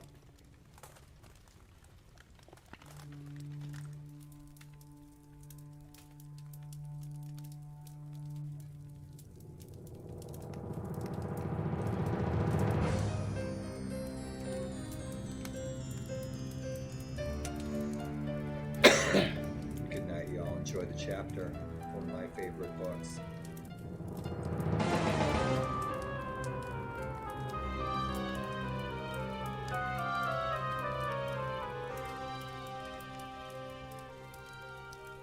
Characters. These are the people you're going to meet in the pages of this book. A word of advice before you start. Don't trust any of them. The gods, also known as the popular crowd. Odin, also known as One Eye, All-Father, the old man, the general leader of the Aesir, knows how to sell himself and others, would throw his brother to the wolves, and did, for a percentage. Frigg, Odin's wife, the seeress, stepmother of Thor, the Thunderer, likes hitting things. Not a fan of yours truly. Sif, His wife, nice hair, also not a fan of mine. Balder, god of peace. Yeah, right. Known as Balder the Fair. Handsome, sporty, popular. Sound a little smug to you? Yes, I thought so too. Bragi, god of poetry. 2 words. Expect lutes. Idun, wife of Bragi, likes fruit. Freya, goddess of desire. Vain, petty, and manipulative. Will sleep with practically anyone as long as jewelry is involved.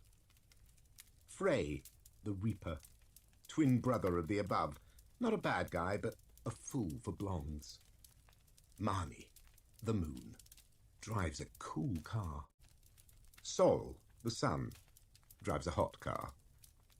Sigun, handmaid of Freya, adoring wife, possibly the most annoying woman in the whole of the 9 worlds. Heimdall, the watchman, not a fan. Has it in for yours truly. Hoder, Balder's blind brother, a better shot than you might think. Mimir, the wise, Odin's uncle, apparently not wise enough. Hornir, the silent, never shuts up. Njord, father of Frey and Freya, god of sea, nice feet, married to Skadi, the snowshoe huntress. Not one of my biggest fans. The words forgive and forget don't feature in her vocabulary. Has a thing about bondage and snakes.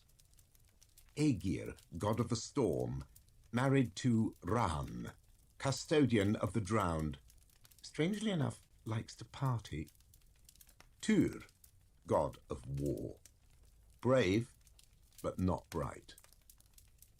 Others, including demons, monsters, warlords, freaks, and other undesirables. Yours truly, your humble narrator, otherwise known as the Trickster, the Father of Lies, Loki, Lucky, Wildfire, Dogstar, and various other epithets, not all of them flattering. Not the most popular guy around. Hail, his daughter, guardian of the dead. Jormungand, the world's serpent, demon offspring of yours truly. Fenris, also known as Fenny, demon wolf, also the demon offspring of etc. Angrboda, or Angie, mother of the 3 above. So shoot me. Turns out I'm not naturally monogamous. Dvalin, a smith, one of the sons of Ivaldi. Brock, a smith, good at sewing. Tiasi, a warlord. Skadi's father, likes ice fishing, torture, foreign travel. Tialfi, a fanboy. Roskva, a fangirl. Gulveig Heid, the sorceress, renegade of the Vanir, mistress of runes, shapeshifter extraordinaire, greedy, clever, and spiteful. All my favorite qualities. Lord Surt, ruler of chaos, or whatever you call the lord of a place that by definition has no rules.